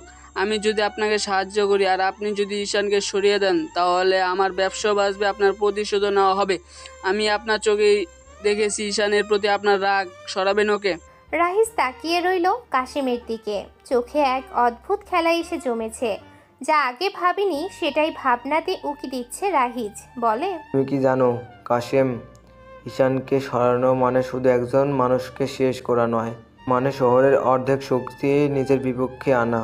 ওর এক ডাকে হাজার হাজার লোক রাস্তায় নামে, কিভাবে সম্ভব হবে? কিন্তু ভাই, যদি ও থাকে তবে আপনার ছেলেকে মরতে হবে। আপনি যতই খারাপ হন না কেন, নিজের চোখের সামনে আপনার ছেলের লাশ আর ছেলের খুনিকে দেখতে চাইবেন না। এমন সময় মাহিন আসে আবার সেখানে। মাহিন দাঁতে দাঁত চেপে বলল, আমি ভয় পাই না, আমি শুধু চাই আমার বাবা সহতা। আমি চাই আমার প্রতিশোধ। বাবা তুমি শুধু একবার বলো, আমি সব ব্যবস্থা করে ফেলবো। রাহিজ ধীরে ধীরে উঠে দাঁড়ালো। জানালার দিকে গিয়ে বাইরের অন্ধকার গলির দিকে তাকায় সে। শহরটা আলোয় ঝলমল করছে, কিন্তু সেই আলোর নিচে লুকিয়ে আছে অন্ধকার। তার মনে দ্বন্দ্ব এসে উকি দেয়। একদিকে টাকা, ক্ষমতা, রাজনীতি, অন্যদিকে ছেলে মাহিনের প্রতিশোধ আর নিজের সম্মান। সে ধীরে ধীরে বলল, কাশেম, তুমি অনেক বড় খেলা খেলতে চাইছো। ঈশানকে ব্যবহার করে কন্টেনার আনতে চাইছো, তাকে সরানোর কথা বললে, কিন্তু শোনো, এখন খেলা বদলাবে। মানে? রাহিজ ঘুরে দাঁড়িয়ে গম্ভীর স্বরে বলল, এখন ঈশানকে বোকা বানাতে হবে। যদি ওকে সরাসরি বাধা দেই আমরা শেষ, কিন্তু ওকে যদি খেলার নামাই তবে হয়তো সুযোগ তৈরি হবে, কন্টেনারও আসবে, প্রতিশোধও নেওয়া হবে। মাহিনের চোখে ঝিলিক দেখা দেয়। তার মানে ওর বাবা অনুমতি দিয়েছে? মাহিন সাথে সাথেই প্রশ্ন করে, তাইলে বাবা তুমি ঈশানের বিরুদ্ধে নামবে? রাহিজ এক গম্ভীর শ্বাস ফেলে বলল, হ্যাঁ, এবার সময় এসেছে। সব নেতাদের ডাকো। এতে যত নেতা সাথে ঈশানের ঝামেলা হয়েছে সবার শক্তি একত্র হলে ঈশান শেষ। মাহিন অনেক খুশি হয়। এবার ঈশানকে সরাতেই হবে। রাত গভীর হয়েছে, শহরের আলো এখনো ঝলমল করছে, কিন্তু আনিশার পাড়াটা অন্ধকারে ঢেকে আছে। ওদের ছোট্ট একটা ভাঙাচোরা বাড়ি, টিনের চালা, দেয়ালে ফাটল, কোথাও কোথাও স্যাঁতস্যাঁতে দাগ। বাড়ির ভেতর থেকে মৃদু আলো বের হচ্ছে। আনিশা জানালার পাশে বসে আছে। সারা দিনের ঘটনার পরও তার বুকের ভিতর এখনো ধুকপুক করছে। মাথায় ঘুরছে একটা নাম, ঈশান। সে ভাবছে কিভাবে আজ তার জীবনটা ওলটপালট হয়ে গেল। একদিকে বাবার লাঞ্ছনা, অন্যদিকে নিজের সম্মান হারানোর ভয়। আর সেই অন্ধকারের মধ্যে হঠাৎ করে এসে দাঁড়ালো এক মানুষ, যাকে সবাই ভয় পায়, কিন্তু সেই তাকে বাঁচালো। ঠিক তখনই গেটের সামনে বাইকের শব্দ শোনা গেল। রাতের নীরবতা ভেঙে গেছে। আনিশার বুক কেঁপে উঠল। মাহিন এসেছে নাকি? জানালার ফাঁক দিয়ে তাকিয়ে দেখলো ঈশান দাঁড়িয়ে আছে। ঈশানকে দেখেই বুকটা কেমন খুশিতে কেঁপে উঠে আনিশার। ঈশান হেলমেট খুলে হাতে নিয়ে আস্তে আস্তে বাড়ির দিকে এগিয়ে আসছে। চোখে মুখে সেই ভয়ঙ্কর কঠোরতা নেই, বরং চোখে আছে এক অদ্ভুত নরম আলো। আনিশার বুক দুলে উঠল। দরজার কাছে এসে দরজায় হালকা টোকা দেয় ঈশান। তারপর ধীর গলায় বলে, আনিশা, আমি ঈশান। আনিশার বুকের ভেতরটা কেমন যেন হয়ে গেছে। তখনই দরজা খুলতেই সে দেখলো ঈশান দাঁড়িয়ে আছে। চাঁদের আলো তার মুখে পড়েছে। ঈশানের কঠিন সেই চোখ আজ অদ্ভুতভাবে শান্ত দেখাচ্ছে। আনিশা এক মুহূর্ত তাকিয়ে থাকলো, তারপর নিচু গলায় বলল, আপনি এখানে? তাও রাতে। হ্যাঁ জানি রাত হয়েছে, কিন্তু তোমাকে একবার দেখতে ইচ্ছে করলো তাই চলে এলাম। একটা কাজে যাব তো, হঠাৎ মন বলল তোমাকে দেখি। আনিশার চোখে যেন অদ্ভুত অনুভূতি উকি দেয়। সে একটা ঢোক গিলে বলল, এইভাবে বললে খুব লজ্জা লাগে। তাহলে? আপনি জানেন, আপনি আজ না থাকলে আমি শেষ হয়ে যেতাম। ঈশান এগিয়ে এসে তার দিকে তাকালো। আনিশার হাত ধরে আনিশা কেঁপে ওঠে। ঈশান বলে, আমি জানি, কিন্তু আমি চাই না তুমি কোনোদিনও ভেঙে পড়ো। তুমি হাসবে বাঁচবে এটাই চাই। আনিশা মাথা নিচু করলো। ঠোঁটে অদ্ভুত কাঁপন খেলে যাচ্ছে। দুজনে বারান্দার পুরনো বেঞ্চে বসলো। চারপাশে অন্ধকার, শুধু মৃদু বাতাস বইছে। আফতাব মিয়া ঘুমাচ্ছে। ঈশান হাতের আঙ্গুল দিয়ে বেঞ্চে ঠুকঠুক করে। হঠাৎ বলল, আনিশা জানো, আমি জীবনে অনেক কিছু দেখেছি, রক্ত, খুন, বিশ্বাসঘাতকতা, সব কিছু। কিন্তু আজ তোমার চোখের অশ্রু দেখে মনে হলো আমি বোধহয় মানুষ হিসেবেই বেঁচে আছি তোমার জন্য। আনিশা অবাক হয়ে তাকালো ঈশানের দিকে। ঈশানকে বলে, আপনার মতো মানুষও এমন কথা ভাবে? আমি মানুষ না নাকি? সবার কাছে আমি গ্যাংস্টার, ভয়ঙ্কর একজন, কিন্তু ভেতরে আমি কি একা শূন্য একটা মানুষ। আর আজ মনে হচ্ছে তুমি সেই শূন্যতার ভেতরে আলো জ্বালিয়ে দিয়েছো। আমার কেউ নাই, অনাথ একজন মানুষ। আনিশার গাল গরম হয়ে উঠল। এমন কথাই ঈশানের প্রতি বড্ড মায়া জন্মায় ওর। ঈশানকে বলে, আমি কিছু করিনি। করেছো, তুমি আমার কাছে ভরসার নাম হয়ে গেছো। আনিশার ঠোঁট কেঁপে উঠল। তার বুকের ভেতর হঠাৎ করে এক অচেনা উষ্ণতা ছড়িয়ে যায়। আনিশা ধীরে ধীরে হাত বাড়ায়, ঈশানের হাতের উপর রাখে। আনিশার হাত ঠান্ডা। সে ধীরতার সাথে বলে, একটা কথা বলি, আমি জানি না কেন, কিন্তু আপনাকে দেখলেই মনে হয় আমি নিরাপদ মনে করি। ঈশান চুপ করে তার হাত ধরে রাখে। তারপর আস্তে করে বলল, আমি নিজেকে যতবার প্রশ্ন করি কেন বেঁচে আছি, উত্তর পাইনি। আজ উত্তর পেয়েছি। আমি বেঁচে থাকাকালীন যেন তোমাকে রক্ষা করতে পারি। অনাথ হয়ে জন্মেছিলাম, মা বাবাকে জানি না। শহরের অনাথ আশ্রম থেকে বড় হয়েছি। এই নেতা সেই নেতা সবাই আমাদের ব্যবহার করেছে, নামেই শুধু তারা আমাদের পাশে দাঁড়িয়েছে। বেঁচে থেকেছি এতদিন নিজের জন্য। ঈশান কথা শেষ করে তাকায় আনিশার দিকে। দুজনের চোখে চোখ আটকালো। সময় যেন থেমে গেছে। ঈশান ধীরে বলল, আনিশা, আমি চাই না তুমি কখনো ভয় পাও। আমি আছি, যত বড় ঝড় আসুক আমি তোমার পাশে দাঁড়াবো। আনিশা অশ্রু ভেজা চোখে তাকালো ঈশানের দিকে। তারপর বলল, আপনি কি কথা দিচ্ছেন? হ্যাঁ, সারা জীবন থাকবো। তুমি চাইলে আমি আমার জীবনটাকে বদলে ফেলতে পারি, রক্তের রাস্তা ছেড়ে শুধু তোমার জন্য একটা নতুন রাস্তা বানাবো। তাহলে আমিও একটা কথা দিচ্ছি, আমি কখনো আপনাকে ছেড়ে যাব না। যত কষ্ট আসুক আমি আপনার পাশে থাকবো। দুজনে হাত শক্ত করে ধরল, প্রতিশ্রুতির মতো। হালকা বাতাস বয়ে যাচ্ছে, চারপাশে নিস্তব্ধতা। আনিশা আস্তে করে ঈশানের কাঁধে মাথা রাখে। তার চোখ বন্ধ। মনে হলো পৃথিবীর সব ভয় যেন গলে গেল এই কাঁধে মাথা রাখতেই। ঈশান থমকে গেছে। তারপর ধীরে ধীরে আনিশার মাথায় হাত রাখে সে। আঙ্গুলের ছোঁয়া যেন আশ্বাস, সান্ত্বনা দেবার মতো বোলাতে শুরু করেছে। দুজনেই কোনো কথা বলছে না, শুধু বুকের ভেতরেই শব্দ শুনছে। একসময় আনিশা ফিসফিস করে বলল, আপনি জানেন আমি ছোটবেলা থেকে স্বপ্ন দেখতাম কেউ থাকবে যে আমার দিকে তাকিয়ে বলবে আমি আছি। আজ মনে হচ্ছে সেই স্বপ্ন পূরণ হয়েছে। তাহলে আমিও কিছু বলি। আমি জীবনে কখনো কাউকে বলিনি, কিন্তু আজ বলছি, আমি তোমাকে ভালোবাসি আনিশা। আনিশা কেঁপে উঠল। তার চোখ থেকে অশ্রু গড়িয়ে পড়ল, কিন্তু ঠোঁটে এক চিরকালের হাসি ফুটে উঠেছে। সে হাসিতে বলে, আমিও আপনাকে ভালোবাসি ঈশান। যদি একদিন আপনি সব ছেড়ে দেন, আপনার গ্যাং, আপনার ভয়ঙ্কর জীবন, তাহলে তোমাকে নিয়ে চলে যাব অনেক দূরে, সমুদ্রের ধারে। একটা ছোট্ট ঘর করব, তুমি রান্না করবে, আমি মেঝেতে বসে খেয়ে হাসবো, রাতে ছাদে শুয়ে তারা গুনব। এটাই আমার স্বপ্ন। তাহলে আমাদের স্বপ্ন এক, মানে আমাদের জীবনও এক হয়ে যাবে। আনিশা তার হাত দুটো দিয়ে ঈশানের হাত চেপে ধরল। তারপর বলে, আমার আর কিচ্ছু চাই না, শুধু চাই আপনি থাকবেন সারা জীবন আমার পাশে। আমি থাকবো, মৃত্যু হলেও তোকে ছেড়ে যাব না। রাত আরো নীরব হলো। হঠাৎ বিদ্যুতের লোডশেডিং। চারপাশ অন্ধকার, শুধু চাঁদের আলো এসে পড়ল দুজনের মুখে। আনিশা ঈশানের দিকে তাকালো। মনে হলো এই মানুষটাই তার পৃথিবী। সে আস্তে করে বলল, আজ যদি পৃথিবী শেষ হয়ে যায় তবুও আমি খুশি, কারণ আজ আমি আপনাকে পেয়েছি।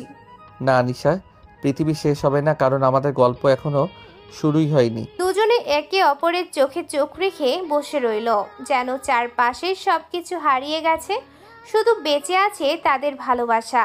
এরপর ঈশান বিদায় নেয়, সে চলে যায় বন্দরের দিকে, আর মাহিন আসে আনিশার বাড়ির সামনে। তারপর আনিশা সবে দরজাটা বন্ধ করতে যাচ্ছিল, অন্ধকার উঠোনে হঠাৎ করেই যেন একটা ছায়ামূর্তি নড়ে ওঠে।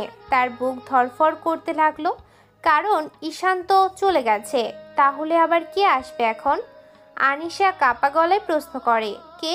ছায়াটা ধীরে ধীরে এগিয়ে এলো তার দিকে। তীক্ষ্ণ চাঁদের আলোয় চেনা মুখটা ফুটে উঠল। মাহিন এসেছে। মাহিন মুখে একটা শয়তানি হাসি মেখে আনিশার হাত চেপে ধরে বলল, কি গো সুন্দরী, ভুলে গেছো আমাকে? মাহিনের গলা শুনতেই আনিশা ভয়ে পিছিয়ে আসতে চাইল, কিন্তু মাহিনের হাতের চাপ এত শক্ত যে সে কিছুতেই ছাড়াতে পারল না। আনিশা কাপা কণ্ঠে বলল, আপনারা এখানে কেন? প্লিজ চলে যান। শালি, আমাকে সবার সামনে চড় মারা, আজ তোকে দেখাবো কে মাহিন। এবার তাজিম আর শাহিদও ভেতরে ঢুকে পড়ে। ওরা তিনজন ভেতরে ঢুকলো। তারা দরজা ভেতর থেকে বন্ধ করে দেয়। ঘরটা মুহূর্তেই যেন অন্ধকার আর আতঙ্কে ভরে উঠল। আনিশা চিৎকার করে উঠে বলে, বাবা, বাবা। ঘুম ভেঙে আফতাব দৌড়ে বেরিয়ে এলো, তার চোখে আতঙ্ক। মেয়ের এমন চিৎকার যেন তার বুক কাঁপিয়ে দেয়। সে এসে দেখে মাহিনেরা তার মেয়েকে ধরে আছে। সে বলে, তোমরা এখানে কেন এসেছো? আমার মেয়েকে ছেড়ে দাও। আফতাব এগিয়ে আসতেই মাহিন কোমর থেকে পিস্তল বের করে কোনো দ্বিধা না করেই সোজা ট্রিগার চিপে দিল। থাম করে শব্দ হয় একটা। গুলির শব্দে পুরো বাড়িটা কেঁপে ওঠে। আফতাব বুক চেপে মাটিতে লুটিয়ে পড়ল। রক্তে ভিজে গেল মেঝে। বাবা! আনিশার কণ্ঠ যেন আটকে গেছে। চোখের সামনে নিজের বাবাকে মরতে দেখে তার শরীর অবশ হয়ে গেল। আফতাব ওখানেই মারা যায়। আনিশার মুখ থেকে কোনো শব্দ বের হলো না আর। গলা শুকিয়ে কাঠ হয়ে গেছে তাৎক্ষণিক। তার হাত পাও কাঁপতে লাগলো। মাহিন কাছে এসে আনিশাকে ধাক্কা দিল। আনিশা পড়ে গেল বাবার দেহের পাশে। রক্তের গন্ধ, মৃত্যুর ভীতিকর নীরবতা সব মিলে যেন আনিশার পৃথিবী থেমে গেছে। তাজিম এগিয়ে এসে বিদ্রুপের হাসি দিয়ে বলে, আজ তোকে কেউ বাঁচাতে আসবে না, বুঝলি? সব জামা কাপড় খোল। মাহিন তাজিম জামা খুলতে শুরু করে। মাহিন জানালা দিয়ে বাইরের রাস্তার দিকে তাকালো। সে বলে, ভাই তাড়াতাড়ি কাজ সেরে ফেলো, ও আসলে মুশকিল হবে। মাহিন আনিশার দিকে ঝুঁকে পড়ে বলে, শালি, আজ থেকে শিক্ষা দেব, ধর ওকে। এরপর মাহিন এসে আনিশাকে ধর্ষণ করে। আনিশা যেন বাধা দিতে পারে না। আনিশার চোখ থেকে পানি নীরবে গড়িয়ে পড়তে শুরু করেছে। মাহিনের শেষ হলে তাজিম আসে। সেও ইচ্ছামতো আনিশার শরীর নিয়ে খেলতে থাকে। তাজিমের শেষ হলে শাহিদও দেরি করে না। সেও এসে ঝাঁপিয়ে পড়ে আনিশার উপর। তিনজনের কাজ শেষ হলে মাহিন তার পিস্তলের পেছনের অংশ জোরে চেপে ধরে আনিশার মাথায় জোরে বাড়ি দেয়। আনিশার কপালের এক পাশ ফেটে রক্ত বের হতে শুরু করে। এরপর সে চোখ বন্ধ করে যন্ত্রণায়। মাহিনেরা জানে আনিশা মরে গেছে। তারা আর দেরি করে না, দৌড়ে চলে যায় সেখান থেকে। ওদিকে ঈশান পৌঁছেছে বন্দরে। কাশিমের বলা কন্টেনার খুঁজে বের করে। সেটা নিয়ে সে এগিয়ে আসতে থাকে শহরের দিকে। নির্জন একটা জায়গাতে আসতেই শুনতে পায় ভেতর থেকে কান্নার শব্দ। ঈশান গাড়ি থামায়। কন্টেনার তালা মারা। ভালো করে কান পাততেই শুনতে পায় ভেতর থেকে কারা যেন কাঁদছে আর শব্দ করছে। মাহিন কন্টেনারের তালায় গুলি করে। সাথে সাথে দরজা খুলে যায়। তাকিয়ে দেখে কতগুলো মেয়ে। ঈশান বুঝে যায় তাকে মিথ্যা বলে খারাপ কাজ করিয়ে নিতে চেয়েছে রাহিজার কাশেম। মেয়েগুলো ভয়ে বসে থাকে। ঈশান ইংরেজিতে বলে, তোমরা মুক্ত, তোমরা থানায় চলে যাও, কেউ তোমাদের কিছু বলবে না। ঈশানের কথা মতো ওরা সবাই নামে। তারপর চলে যায় সেখান থেকে। ঈশান ফোন করে বের করে। রাহিজকে কল দেয়। রিসিভ করে রাহিজ, হ্যাঁ ঈশান। আমি বলেছিলাম না আমাকে দিয়ে খারাপ কাজ করাবেন না? খালিদের কথা নিশ্চয়ই মনে আছে? হ্যাঁ আছে। আজকের পর তুমি এমনিতেই কোনো কাজ করতে পারবে না। মানে? পিছনে তাকাও। ঈশান পেছনে তাকায়। দেখে রাহিজেরা দাঁড়িয়ে, সাথে পুলিশ আরও কিছু অস্ত্রধারী ছেলেরা। ওরা চারপাশ দিয়ে ঘিরে ফেলেছে ঈশানকে। ঈশানের দিকে কয়েকজন এগিয়ে যায়। ঈশান গুলি করে, কিন্তু কতক্ষণেই বা সবার থেকে বাঁচবে। একসময় ঈশানকে কোন ঠাসা করে ফেলে ওরা। রাহিজ এসে ঈশানের পেটে ছুরি ঢুকিয়ে দেয়, তারপর মাথায় বাড়ি মেরে রাস্তার পাশের জঙ্গলে ফেলে আসে। তারপর শহরের রাতটা অদ্ভুত শান্ত, কিন্তু সেই শান্তির আড়ালে জমে উঠেছিল ভয়ঙ্কর এক ঝড়। সেই ঝড়ের প্রথম অংশের নাম আনিশাকে ধর্ষণের পর মেরে ফেলা। তাজিম আর শাহিদ মাহিনের সাথে যোগ দিয়ে এসব করে। সে রাতে আনিশাদের ঘরের ভেতর থেকে ভেসে আসে চিৎকার, কান্না আর নৃশংসতার শব্দ। তারপর সব স্তব্ধ হয়ে যায়। কিছুক্ষণ পর দরজা খুলে তিনজন বেরিয়ে আসে। আনিশা মেঝেতে নিথর পড়ে আছে বাবার রক্তের পাশে। মাহিন থুতু ফেলে বলেছিল, শালিম মরুক, চল সবাই। ওরা বেরিয়ে যায়।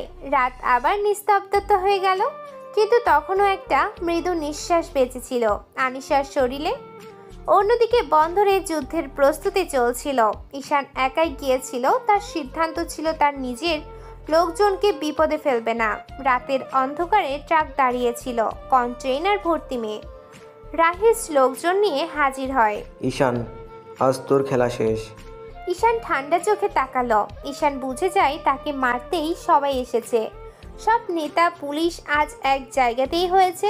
রাহিজ বলে, তুই বড় গ্যাংস্টার হয়েছিস তাই না? ভাবছিস ওমর ভুল করেছিলি ঈশান, আর ভুল আমারও ছিল। তোকে প্রথম দিন যদি খলিদের কথা শুনে মেরে ফেলতাম। কথা শেষ হওয়ার সাথে সাথেই শুরু হয় গুলি। চারপাশে আগুনের ফুলকি ঘুরে বেড়ায়। ঈশান লড়ল একাই। অনেকজনকে সে কাবু করে, কিন্তু সংখ্যায় তারা অনেক বেশি ছিল। রাহিজ পিছন থেকে গুলি চালায়। ঈশানের কাঁধ থেকে আর বুকে লেগে গেল গুলি। সে মাটিতে লুটিয়ে পড়ে। ছুরিও মারে সে। রাহিজ এগিয়ে এসে হাসি দিয়ে বলে, গ্যাংস্টার ঈশান, আজ তুই ইতিহাস। তোর জোরে সিংহ নয়, বাঘ হবে রাজা। চলো সবাই। ওরা চলে যায়। ঈশান চোখ বন্ধ করে। ওরা ভেবেছিল সব শেষ করে দিয়েছে, অচেতন দেহ ফেলে রেখে চলে এসেছে। সেই সময় বন্দরের কাছেই লুকিয়েছিল রবি, ঈশানের বিশ্বস্ত মানুষ। ঈশান তাকে আগেই দূরে থাকতে বলেছিল, কিন্তু রবি মানেনি। সে দৌড় এসে রক্তাক্ত ঈশানকে তুলে নিল। ভাই, আমি আছি, ছোট থেকে তোমার সাথে আছি। নিজের ভাই মনে করে আমাকে রেখেছো, তোমার কিছু হতে দেব না। হাল ছেড়ো না ভাই, আমি আছি। রবি ঈশানের রক্তে ভেজা শরীর নিয়ে সে গোপনে একটা ভ্যান চালিয়ে ঈশানকে শহরের বাইরে এক গোপন হাসপাতালে নিয়ে আসে। ঈশানের অবস্থা খুব খারাপ। অন্যদিকে ইমনও হাজির হলো আনিশার বাড়ির কাছে। সে আসতে দেরি করে ফেলেছিল। ঈশান বন্দরে যাবার আগে ইমনকে বলেছিল আনিশার বাড়ির দিকে খেয়াল রাখতে। ইমন আসার আগেই সব শেষ। ইমন আনিশাদের বাড়ির ভেতরে ঢুকে দেখলো ভয়ঙ্কর দৃশ্য। আফতাব মৃত, আনিশা মাটিতে পড়ে আছে, রক্তে ভেজা দেহ, কাপড়ও নেই। আনিশার নিঃশ্বাস চলছে। সে তাড়াতাড়ি চাদর দিয়ে আনিশাকে ডেকে নেয়। আনিশা, তুমি মরো না, আমি আছি, চলো আমার সাথে। ইমন আনিশার গায়ে ভালো মতো চাদর পেঁচিয়ে নেয়। তারপর গোপনে তাকিয়েও অন্য হাসপাতালে নিয়ে আসে। দুজন আলাদা হাসপাতালে ভর্তি হয়। দুজনেই মৃত্যুর সাথে লড়ছে। ঈশান কয়েকদিন অচেতন থাকে। ডাক্তাররা বলে এমন গুলি খেয়ে কেউ বাঁচে না। কেউ ঈশান ধীরে ধীরে ফিরে আসে খারাপ কন্ডিশন থেকে। সেই সাথে ঈশানের পাশে রবি পাহারা দিতে থাকে, একদম বিশ্বস্ত হয়ে। আনিশার শরীরেও ভীষণ ক্ষত। ডাক্তাররা ভেবেছিল সে বাঁচবে না, কিন্তু ডাক্তারদের চেষ্টায় সে ধীরে ধীরে সুস্থ হতে শুরু করেন। 3 মাস কেটে গেছে। এর ভিতরে সবখানে প্রকাশ হয়েছে গ্যাংস্টার ঈশান খুন হয়েছে। রাহিজ তাকে মেরে ফেলেছে। রাহিজ 3 মাস অপেক্ষা করেছে ঈশানের লোক বা কেউ তার উপর অ্যাটাক করে কিনা, কিন্তু না, এমন হয়নি। ঈশানের কোনো অস্তিত্বই দেখা যায়নি। শহরে ঈশান নেই। এই সুযোগে রাহিজ হয়ে ওঠে শহরের রাজা। সে বড়সড় পার্টি দিচ্ছে আজ। শহরের বিরাট বড় একটা সেন্টার আজ তার দখলে। পার্টিতে এসেছে পুলিশ, রাজনীতিবিদরা। চারদিকে আলো, মিউজিক, নাচ, মদ, সব যেন হাতের মুঠোয়। তাহলে রাহিজ ভাই, সেদিন যদি কথাটা না বলতাম তাহলে কি ঈশানকে মারতে? ঈশানের সব দুর্বলতা শেষ করে দিয়েছি বাবা। ঈশান সহ সবকিছু শেষ এখন। ঈশান শেষ। এখন শহর আমাদের, হা হা হা। রাহিজের হাসি ছড়িয়ে পড়ল চারপাশে। রাজনীতিবিদ, পুলিশ, ব্যবসায়ী সবাই তার পার্টিতে একসাথে নেচে যাচ্ছে। টাকা, ক্ষমতা, মাদক সবকিছু তার মুঠোয়। ঈশানের অনাথ আশ্রম এখন রাহিজের কাছে। রাহিজ আগের মতো বাচ্চাদের দিয়ে ড্রাগস বিজনেস করাচ্ছে। কাছে কাশিমের সব বিজনেসও বাচ্চাদের দিয়ে চলছে। নীরবতার ভেতরে শুধু একটা মৃদু টিউবের শব্দ আর হৃদস্পন্দনের মেশিনের কাঁপুনির আওয়াজ শোনা যাচ্ছে। হাসপাতালের রুম জুড়ে, হাসপাতালের পুরনো সাদা দেওয়ালে সময় যেন থেমে আছে। রবি বসে আছে বিছানার পাশে। তার চোখে ঘুম নেই, ক্লান্তি নেই, আছে শুধুই প্রতীক্ষা। প্রতিদিন এই জায়গাতেই সে বসে থাকে, ঈশানের হাত ধরে রাখে, যেন নিস্তব্ধতার ভেতর থেকেও তার বন্ধু শুনতে পায়। হঠাৎ ঈশানের আঙুল কেঁপে ওঠে। রবি প্রথমে ভাবে হয়তো চোখের ভুল, কিন্তু না, আঙ্গুলটা আবারও নড়ে। রবি উত্তেজনায় উঠে দাঁড়ায়। ভাই ভাই, শুনতে পাচ্ছ? পরক্ষণেই ঈশান হঠাৎ শরীরটা ঝাঁকি দিয়ে উঠে বসে, আর চোখ ছটফট করছে। শ্বাস প্রশ্বাস ভারী হয়ে গেছে। চোখ ফাঁক করে একটা শব্দ বেরিয়ে আসে, আহ নিশা। রবির বুক ধক করে ওঠে। এতদিন পরে এই নামই প্রথম উচ্চারণই করল ঈশান। ঈশান চারদিকে তাকায়, ফ্যাকাশে দেয়াল, অক্সিজেনের পাইপ। পাশে বসে থাকা রবিকে দেখে তার চোখ বিস্ফোরিত হয়ে যায়। রবি, তুই? আমি এখানে কিভাবে এলাম? রবি কণ্ঠে কান্না চেপে ধরে। তার বুকে ভেঙে যাচ্ছে বন্ধুর এমন অসহায় প্রশ্ন শুনে। সে বলে, ভাই তুমি এখন হাসপাতালে আছো, শহরের বাইরে একটা জায়গায়। রাহিজ, কাশিম আর মোহিনীরা তোমাকে মেরে ফেলে রেখে গেছিল, আর আমি তোমাকে এখানে নিয়ে এসেছি। 3 মাসের বেশি সময় ধরে তুমি কোমায় ছিলে। ঈশান যেন বিশ্বাসই করতে পারছে না। মাথার ভেতর সবকিছু ঝাপসা হয়ে আছে। হঠাৎ তার ঠোঁট কেঁপে ওঠে। আনিশা, সে কোথায়? ইমনকে বলেছিলাম খেয়াল রাখতে। রবি মুখ নামিয়ে ফেলে। এতদিন ধরে যা লুকিয়ে রেখেছে সেই সত্য আজ মুখে আনতে হবে। গলায় কাঁটা আটকে যায় যেন, তবুও বলে, ভাই, আনিশা ঠিক আছে, এখন ইমনের কাছে আছে। তবে কথা শেষ করতে পারছিল না রবি। ঈশান রাগে গলা উঁচু করে, কিন্তু কি? বল। রবি চোখ ভিজে আসা আটকাতে পারল না, করুণ কণ্ঠে বলে, মহিন আর ওর দলবল আনিশাকে ধর্ষণ করেছিল, তারপর মেরে ফেলে রেখে গেছিল। ওরা মনে মনে ভেবেছিল যে সে বাঁচবে না, কিন্তু ইমন পৌঁছানোর আগেই সব শেষ হয়ে যায়। ইমন কোনোভাবে তাকে নিয়ে হাসপাতালে যায়, সেখানে আছে, এখন আর জ্ঞান ফিরেনি তার। ঈশানের শরীর কেঁপে ওঠে। শরীর থেকে এসব শোনার পর মাথার ভেতর অগ্নি জ্বলে ওঠে, বুক ধরফর করতে থাকে, চোখ লাল হয়ে যায় রাগে। বিছানার চাদর শক্ত করে ধরে ফেলে সে। তারপর বলে, না না রবি, এটা মিথ্যে। আনিশা মরতে পারে না, ও বাঁচবে। আমি ওকে নিয়ে যাব, আর মাহিনদেরকে আমি শেষ করে দেব। হাসপাতালের করিডোরে ঠিক তখনই নার্সেরাও ছুটে আসে, ডাক্তাররাও ঢোকে। তারা দেখে ঈশান হঠাৎ জেগে উঠেছে, শরীর কাঁপছে। ডাক্তার শান্ত করার চেষ্টা করে, কিন্তু ঈশান তখন যেন অন্য এক মানুষ হয়ে গেছে। ওদিকে অপর আরেকটি হাসপাতালের বেডে ধীরে ধীরে চোখ মিলে আনিশা। তার দৃষ্টি ফাঁকা, চোখ শুকিয়ে গেছে, অনেক কষ্টে চোখের পাতা নড়ে। পাশেই বসে আছে ইমন। রাত দিন সে আনিশার পাশে থেকেছে, তাকে আবার বাঁচানোর জন্য। ইমন হঠাৎ দেখে আনিশা চোখ খুলেছে। তুমি শুনতে পাচ্ছ? আনিশার চোখ থেকে হঠাৎ টলমল করে জল গড়িয়ে পড়ে, ঠোঁট নড়ে। ঈশান, ঈশান কোথায়?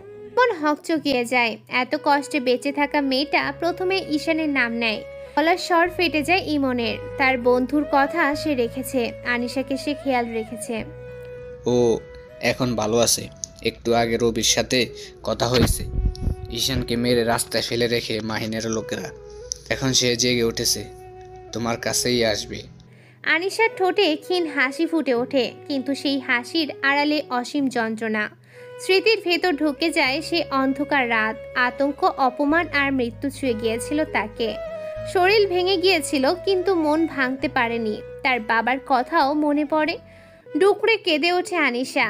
কিছুক্ষণ পর খবর ছড়িয়ে যায়, একসাথে দুজনেরই জ্ঞান ফিরেছে ঈশান আর আনিশার। হাসপাতালের পুরো পরিবেশ কেঁপে ওঠে। ডাক্তাররা সতর্ক থাকে, কারণ এরা দুজনেই মৃত্যুর দোয়ার থেকে ফিরে এসেছে। রবিকে ডেকে পাঠানো হয়। সে দৌড়ে আসে আনিশার ওয়ার্ডের। আনিশা তাকে দেখে কাপা গলায় বলে, রবি, ঈশান কোথায়? আমি ওকে দেখতে চাই। রবি দ্বিধায় পড়ে যায়। একদিকে ঈশান অসহনীয় রাগে কাঁপছে, অন্যদিকে আনিশার ভাঙা মন। দুজনকে একসাথে দেখা করানো ঠিক হবে কি না সে বুঝতে পারছিল না, কিন্তু সময় নষ্ট করারও উপায় নেই। ডাক্তারের অনুমতিতে অবশেষে ওদের মুখোমুখি করানো হয়। মানে ঈশানকে দীর্ঘ 1 ঘন্টা জার্নি করার পর আনিশার কাছে। হাসপাতালের ছোট্ট রুমে ঈশান বসে আছে হুইল চেয়ারে, শরীর দুর্বল, চোখে জ্বলন্ত আগুন লেগে আছে। দরজা ঠেলে আনিশা ভেতরে ঢোকে। তার গায়ে এখনো হাসপাতালের সাদা কাপড়, মাথায় ব্যান্ডেজ, চোখে ক্লান্তি। দু চোখে চোখ মিলতেই যেন সময় থেমে যায়। ঈশানের চোখে জল এসে যায়। সে হাত বাড়িয়ে বলে, আনিশা, আমি তোমাকে হারাইনি। আনিশা হেঁটে এসে তার হাত ধরে, ফিসফিস করে বলে, তুমি ফিরেছো ঈশান। আমি জানতাম তুমি আমাকে ফেলে যাবে না, কিন্তু আমার যে সব শেষ। আনিশাকে জড়িয়ে ধরে ঈশান। আনিশা ঈশানের বুকে মুখ রেখে অঝরে কাঁদে আর বলে, ওরা সে রাতে আমাকে ধর্ষণ করেছে, আমার বাবাকে মেরে ফেলেছে ঈশান। আমার যে তোমাকে দেবার মতো কিছুই নেই। ঈশানের রাগ যেন চোখ দিয়ে পানি হয়ে গড়িয়ে পড়ছে। রবি আর ইমন চুপচাপ দাঁড়িয়ে থাকে। ওরা জানে এই মুহূর্তে পৃথিবীর সবচেয়ে পবিত্র ভালোবাসা একে অপরকে শক্তি দিচ্ছে, আর সেটাই হয়তো মাহিনদের জন্য মৃত্যুর কারণ। তবে ওদের চোখে শুধু কান্না নয়, আগুনও আছে। দুজনেই জানে এই অন্যায়ের প্রতিশোধ নিতে হবে। মাহিন, রাহিজ আর তাদের পুরো দলকে শেষ করতে হবে, না হলে তাদের জীবনের এই দুঃস্বপ্ন কখনো শেষ হবে না। ঈশান আনিশার কাপা হাত শক্ত করে ধরে বলে, আর আমাদের ভাঙতে চেয়েছিল, কিন্তু আমরা ভাঙিনি। এখন আমরা ফিরবো প্রতিশোধ নিয়ে। আনিশা চোখ মুছে মাথা নাড়ে, তার কণ্ঠ কাঁপলেও ধীরভাবে বলে, হ্যাঁ ঈশান, এখন আর ভয় নেই, এখন শুধু লড়াই হবে। রবিরা বাইরে থেকে দাঁড়িয়ে শুনতে পায় ওদের কথাগুলো। তার বুক ভরে ওঠে। সে জানে এই যুদ্ধ শুধু ঈশান আনিশার নয়, এই যুদ্ধ সবার, যারা অন্যায়ের শিকার হয়েছে। হাসপাতালে স্নান আলোয় তাদের চোখের অশ্রু মিশে যায় দৃঢ় সংকল্পে। মৃত্যুর দরজা থেকে ফিরে আসা দুটো আত্মা এখন আর কাঁদছে না, তারা জ্বলছে। আর সেই আগুনেই পুড়ে ছাই হবে মাহিন আর রাহিজের সাম্রাজ্য। 1 সপ্তাহ পর ক্লাবের ভেতর চারদিকে নিয়ন আলো, তীব্র বেজের শব্দে মিউজিক কাঁপছে দেয়ালগুলো। মদ, ধোয়া আর হাসাহাসির মাঝে ঢুকে আছে মাহিন। সিল্কের শার্টের বোতাম খুলে রেখেছে, হাতে গ্লাস, চোখে মাতলামির পরশ। পাশে দুজন তাজিম আর শাহিদ আছে, দুজনে একই ধরনের লোক, নোংরা দৃষ্টিতে চারদিকে তাকিয়ে আছে। মাহিন হঠাৎই চমকে ওঠে। ভিড়ের মাঝখানে থেকে একটা মেয়ে বেরিয়ে আসছে, কালো ওয়েস্টার্ন ড্রেস, গায়ের ভাঁজে ভাঁজে আলো নেমে আসছে। নাচতে থাকা শরীর, তার চুলও খোলা। মাহিনের চোখ স্থির হয়ে যায় ওদিকে। মনে হয় এই দৃশ্য যেন কোনো দুঃস্বপ্নের ভিতর থেকে বেরিয়ে এসেছে। মামা, নতুন মাল মনে হচ্ছে। তাজিম দাঁত বের করে কথাটা বলল মাহিনকে। চল কথা বলি, দেখি কি চায়। শাহিদ কথাটা বলে এগিয়ে আসে। মাহিন গ্লাস নামিয়ে দেয়, চোখ মেলে তাকিয়ে থাকে। মন যেন চেনা চেনা লাগছে। চেনা? কার মতো? আনিশা, বহু তার মতো। হা হা হা, তুই শালা, তুই এখন ওই মেয়ের ঘর থেকে বেরোতে পারিস নাই? ও তো মরে গেছে, আমাদের হাতেই গেছে। গরিব ঘরের মেয়ে, সে সব ক্লাবে আসবে কিভাবে? যদি তার মতো হয় তাহলেই তো আসল মজা। তারা তিনজন এগিয়ে যায়। মেয়েটা পেছন ফিরে তাকিয়ে মুচকি হাসে, একরাশ রহস্যময় চাহনি।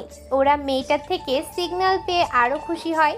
ওরা এগোতেই মেয়েটা ধীরে ধীরে সিঁড়ি বেয়ে দোতলায় উপরে ওঠে। মাহিন আর তার সঙ্গীরা পিছু নেয়। সিঁড়ির অন্ধকার গলিপথে মেয়েটির শুধু হাই হিলের টোকাচুক শব্দ প্রতিধ্বনি তোলে। দ্বিতীয় তলায় পৌঁছে মেয়ে একটা দরজা খুলে ভিতরে ঢোকে। রুম অন্ধকার, তিনজনও ভিতরে যায়। দরজাটা হঠাৎ করেই তাদের পেছনে বন্ধ হয়ে যায় চটার শব্দে।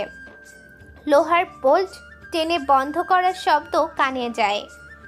এই কিরে, সব অন্ধকার, দরজা বন্ধ কেন? মনে হয় ভেতরে কিছু সেট আপ আছে। মাহিন এগিয়ে যেতে যায়। হঠাৎ টিক শব্দে আলো জ্বলে ওঠে। 1 সেকেন্ডে ঘর আলোকিত হয়। তিনজনের চোখ স্থির হয়ে যায়। ঘরের মাঝখানে দাঁড়িয়ে আছে ঈশান, গায়ে কালো চামড়ার জ্যাকেট, চোখে হিংস্র আগুন, হাতে চকচকে লোহার পাইপ, ঠোঁটে ভয়ঙ্কর হাসি। আমার খেলার ময়দানে? তাদের বুক কেঁপে ওঠে। মাহিন প্রথমে হকচকিয়ে গেলেও দ্রুত সামনে নেয়। বেঁচে আসিস? হ্যাঁ, আমি মরিনি, তোদের জন্য ফিরে এলাম। ঈশানের কণ্ঠ বরফ শীতল মনে হলেও সেটা ভয়ঙ্কর। ঈশান কথা শেষ করার আগেই ফটাস শব্দে লোহার পাইপ শাহিদের হাঁটুতে পড়ে, হাড় ভেঙে টুকরো হয়ে যায়। শাহিদ চিৎকার করে পড়ে যায় মাটিতে। তাজিম ঝাঁপিয়ে পড়ে ঈশানের দিকে, কিন্তু ঈশান দ্রুত এক লাথি মেরে ওর বুকের উপর আছাড় মারে। গায়ে ধারালো ব্লেড বের করে তাজিম আক্রমণ করতে যায়, কিন্তু ঈশান ঘুরে গিয়ে ওর হাত চেপে ধরে। এক মোচড়ে হাতের হাড় উল্টো দিকে ঘুরে যায়, ভাঙা হাড় ত্বক ফুঁড়ে বেরিয়ে আসে। ব্লেড দিয়ে পিঠের উপরে জোরে টান দেয়। তাজিম মাটিতে পড়ে গড়াগড়ি খেতে থাকে। মাহিন তাকিয়ে থাকে, চোখ ভয় আর অবিশ্বাসে বড় বড় হয়ে গেছে। না, এটা সম্ভব না, তোদেরকে তো মারতেই হবে। ঈশান ধীরে ধীরে ওর দিকে এগোয়। শাহিন এখনো কাতরাচ্ছে। ঈশান হঠাৎই লোহার পাইপটা তার মুখে ঢুকিয়ে গদগদ করে ঠেলে দেয়। দাঁত ভেঙে যায়, রক্ত ঝরে পড়ে চারপাশে। এক ঝটকায় মাথায় আঘাত করে, মগজের রঙিন ছিটা দেয়ালে লেগে যায়। শাহিদের চিৎকার এক ঝটকায় স্তব্ধ হয়ে যায়। তাজিম পালাতে চায়, কিন্তু ঈশান ওর চুল ধরে টেনে তোলে, পাশে রাখা গ্লাস ভেঙে তীক্ষ্ণ টুকরো হাতে নেয়। তারপর একের পর এক গলায় আঘাত করে। তাজিমের শরীর কাঁপতে থাকে, গলা থেকে ছিটকে বের হয় রক্ত। দেয়ালের সাদা রং মুহূর্তে লাল হয়ে যায়। তাজিম ধপ করে পড়ে যায়, নিথর হয়ে থাকে তার দেহ। এবার বাকি শুধু মাহিন। মাহিন পেছনে সরে যায়। সে কোমর থেকে ছুরি বের করে, তার হাতে থাকা ছুরি কাঁপছে। ঈশান প্লিজ, আমি ভুল করেছি, আমি তোকে মেরেছিলাম না, আমি শুধু আনিশা ভুল হয়েছে আমার। ঈশানকে থামতে বলো। ঈশানের চোখ লাল হয়ে গেছে, সে চিৎকার করে বলে, তুই শুধু ধর্ষণ করেছিলি তাই না? তুই শুধু আমার আনিশাকে শেষ করতে গিয়েছিলি, মনে আছে? মাহিনের ঠোঁট শুকিয়ে যায়, সে তবুও বলে, না না, আমি নেশায় ছিলাম, মানে ভুলে রাগে করেছি। কিন্তু আজ আমি নেশাই নেই, আমি জেগে আছি। ঈশান ধীরে ধীরে এগিয়ে যায়। মাহিন দৌড়াতে চায়, কিন্তু দরজা আটকানো। রবি আর ইমনও আছে দরজার কাছে। ঈশান হঠাৎ দৌড়ে গিয়ে মাহিনের বুকের উপর ঝাঁপিয়ে পড়ে, দুই হাত দিয়ে মাহিনের মাথা ধরে দেয়ালে আছাড় মারে। একবার, দুবার, তিনবার আছাড় দেয়, রক্তে দেয়াল ভিজে যায়। তারপর কোমর থেকে পিস্তল বের হয় ঈশান। এটা সেই পিস্তল যেটা দিয়ে তোরা আনিশার মাথায় আঘাত করেছিলি। সে এক ঝটকায় মাহিনের কপালে ধরে ট্রিগারে চাপ দেয়। মাহিন কোকিয়ে ওঠে। ঈশান থামে না, সবগুলো গুলি মাথায় ঢোকাতে থাকে। প্রতিবার রক্ত ঝরে মেঝে ভিজে যায়। শেষে মাহিনকে টেনে এনে মেঝেতে ফেলে দেয়, তার বুকের ওপর উঠে গলা চেপে ধরে, চোখে চোখ রেখে বলে, এবার প্রতিটি নিঃশ্বাসের হিসাব দিবি। মাহিনের চোখ ফেটে বেরিয়ে আসে, শ্বাসরুদ্ধ হয়ে শরীর ছটফট করতে থাকে। ধীরে ধীরে শরীর নিথর হয়ে যায়, চারদিকে শুধু রক্ত। দেয়াল, মেঝে, আসবাব সব লাল হয়ে গেছে, বাতাস ভারী হয়ে গেছে। তিনটা লাশ পড়ে আছে, তিনটাই বিভৎস। ঈশান হাঁপাচ্ছে, শরীর কাঁপছে, হাতে এখনো রক্তে ভেজা ছুরি আর পিস্তল। ধীরে ধীরে সে চোখ বন্ধ করে। আনিশা এসে পাশে দাঁড়ায়। ঈশান বলে, আমি পেরেছি আনিশা, আমি প্রতিশোধ নিয়েছি। রবি এগিয়ে এসে নিঃশ্বাস ফেলে বলে, এখনো শেষ হয়নি ঈশান, এখনো রাইজ বেঁচে আছে। ঈশান ধীরে ধীরে মাথা তোলে, চোখে আবার সে আগুন। হ্যাঁ, এখন রাহিজের পালা। খবর নে ওর মাল কোথা থেকে আসছে। আটকে দে মাল, রাহিজ নিজে আসবে দেখতে, তারপর ওটাকেও মেরে ফেলবো। রাত গভীর, শহরের প্রান্তে পুরনো হাইওয়ে চলমান, চারপাশে কুয়াশা নামছে, রাস্তার দুপাশে ঘন বন।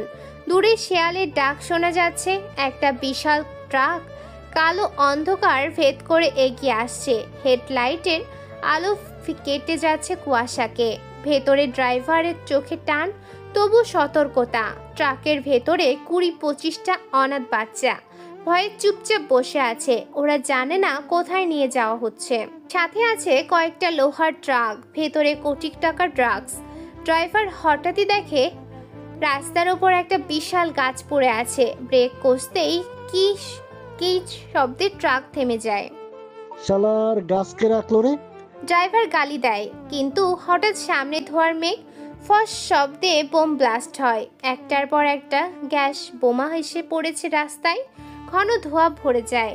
ড্রাইভারের চোখ জ্বালা করে, সে দ্রুত ফোন তোলে, সরাসরি রাহিজকে কল দেয়। স্যার, কে বা কারা আমাদের আটক করেছে, মাল সব লুটে নিতে পারে, বাচ্চারাও আছে, আমি আটকানোর চেষ্টা করছি, আপনার আশা লাগবে।